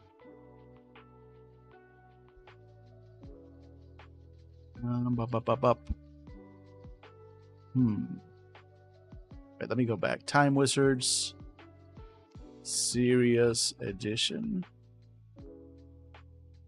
The Sober and Serious Edition RPG. I would have to buy a copy at that point. From the well, let's read the introduction if nothing else. Oh yeah, it was great. Good. I'm so glad you enjoyed. Again, that's also a game that was meant to be a shitpost and got away from me, but it's a good time. It's a good time. Let's see. From the introduction. Hello, and welcome to Time Wizards, the Sober and Serious Edition. A game for serious individuals with serious lives. At least, by the standards of Time Wizards players, which is sort of like saying a particularly chaotic sort of paladin or a very healthy lich. As the name might somewhat jokingly suggest, Sober and Serious Edition is an attempt at producing a game with similar potential for shenanigans as traditional Time Wizards, while being more accessible to a general tabletop audience.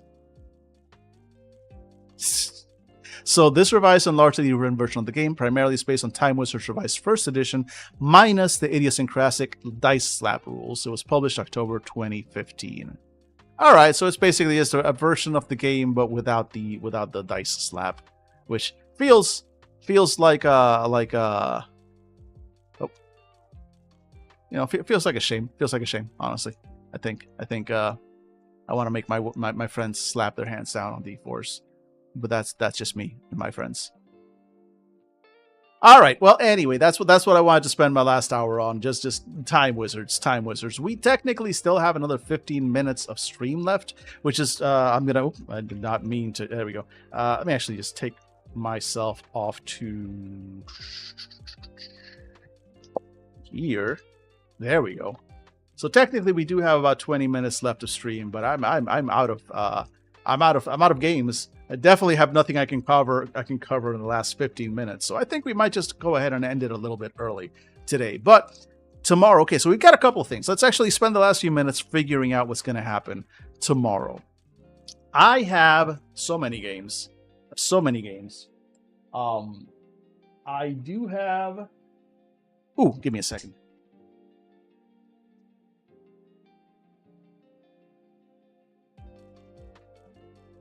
I think this might be one to play. Read. There we go. Necro Nautilus, the shiny version of it. It's not a big one. It's another one that would probably take us like one stream at most. Necro Nautilus. I don't think we did this one. Did I? No, I haven't done this one on stream. So I think we're gonna do this one tomorrow. Yeah, let's do Necronautilus tomorrow. I've been meaning to do this one for a while anyway. So Necronautilus, in fact, let me actually switch over to the overhead real quick so we can take a look at it. Here we go. That's a much better view of the game on the overhead. So this is the one that we're going to be doing tomorrow. Here we go. It is published by World Champ Games. And Necronautilus is a tabletop role-playing game about the subjectivity of language, memory, and reality set in a stoner metal-inspired science fantasy universe. So this is a very compact little game, but also it tackles some kind of a heavy, deep, mind-fucky topics. You're hooked already? Good. Let's see here. Channel powerful words and memories to enact your will on the galaxy. Carry out missions on behalf of the blind god Death. Discover new planets. Destroy menacing threats. Determining who you really are. For 1 to 4 players. Oh, this can be played solo. Huh. Oh, we'll have to check this out. So the one I have, if by any chance you've seen Necronautilus in stores and this cover doesn't seem familiar to you, that's fine. This is because when I backed this on Kickstarter, I got this is the Kickstarter exclusive variant cover by Adam Vass. And it is absolutely fucking gorgeous. And then there's a little blurb here at the top. It says, everything around you is dead. Every bug you ever stepped on is here, breathing the same noxious air as every star that ever burnt out in this eternal post-life planetary system ruled by death. So yeah, it's a short, very intense, very graphically impressive game in the vein of something like Morkborg, which has a lot of fun and presents a lot of its vibe through the sort of the layout, the zine, the scene style of layout that it has. But we'll try and get through it. See what it's about. Try and hit some of the concepts that it wants us to do, and see how how in theory this would play. This is one of those that I have been wanting to run for the gang for a long time, but every time I kind of look at it, yeah, that one player is one player in GM. Yeah, I suspect you're right, which is again very frustrating. Very frustrating. Like, god damn it. Either say one player in GM or say 2 to whatever many players, if that's the case. Because if you say one player, I'm going to assume that it's got it can be run solo or it can be run GM-less. We'll see when we get there tomorrow. But that is the game that we're going to be checking out, Necro Nautilus. And I actually do have, what's this? This is like a little poster thing. Oh yeah, this little poster. I do want to at some point. Oh, this is the map. It's like a map. We've got a grid here. Weird map. Anyway, tomorrow, Necronautilus. And yes, they do. What's the game that it wasn't Bluebeard's Bride? It was what's the other game? I think it was the Orpheus Protocol or something. I don't know. There was another game that I looked at very, very recently, and I went off on a little rant about that I was like, come on. Include the GM is a player. Include the GM and was it Triangle Agency? Might have been Triangle Agency. Anyway, point is, hey, GM. Right? No, it wasn't Triangle Agency, because Triangle Agency can be played with 2. It was Bluebeard's Bride. Okay, yeah, okay. So again, same thing. It's like, hey, include the storyteller, include the GM in the player count. I need to know that. So if this game is doing the same thing, come on, man. I gave you so much money on Kickstarter. I have the t-shirt. Tomorrow, I'll even wear my Necronautilus t-shirt, which I've worn on stream before, but, it's on topic. I think that's the plan. That's going to be the plan for tomorrow. I'm excited for that. I've been meaning. So like I said, this one is one of those games that I've been wanting to run for the podcast for a while, but every time I actually take that and crack it open, and I see that it's a game about like words and concepts and really trippy things, it's like, yeah, no. The only way I could play this for my particular gaming group is to somehow hype them up for an entire week beforehand, and get that buy-in from them. This is not the type of game that I can just spring on someone, because they're gonna freak out about it. They're not gonna be able to kind of get through it. They barely got through Morkborg. Like all of these sort of really wild, sort of artsy games like this have a surprisingly high barrier to entry, I've found, at least with my usual play group, which sounds weird, but it's true. It keeps happening. So, folks, with that done, decision made. So we'll be doing that tomorrow. Then Friday, as PB kind of subtly challenged me to do, I think I'm going to try and spend, we're going to do Friday and be a work day. We'll make it a work with me kind of day, and we'll see if during the stream we can create some artwork for some postings for some games. Maybe I'll work on my own game for a little while. It'll be a nice little working session, just kind of fun hangout. So looking forward to that. But I think with that, we're gonna go ahead and wrap up for today. So again, thank you so much, folks, for hanging out. As always, sincerely appreciate everybody just spending time with me as I semi-coherently ramble on about tabletop RPGs on a pretty much daily basis because, hey, guess what? That's my special interest. So thank you so much for hanging out. I truly hope you have enjoyed the stream and you are having a wonderful day, night, or whatever time zone you are in. Please, I hope to see you all tomorrow for at the same bad time, same bad channel. This time again, this week, experimental. We are doing 3 to 7 instead of 2 to 6. I think it's working out pretty much okay. We'll see if we continue this pattern. Last thing is, I really want to come back later tonight and play some video games. Again, it depends. I have a couple of errands that I need to do once I'm done here. But I have every intention of coming back and playing video games. I don't know if it's going to happen.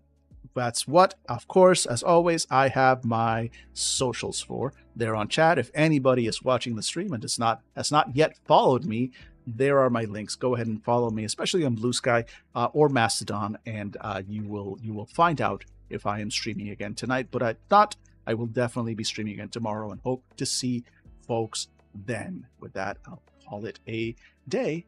Have a great one. Take care of yourselves.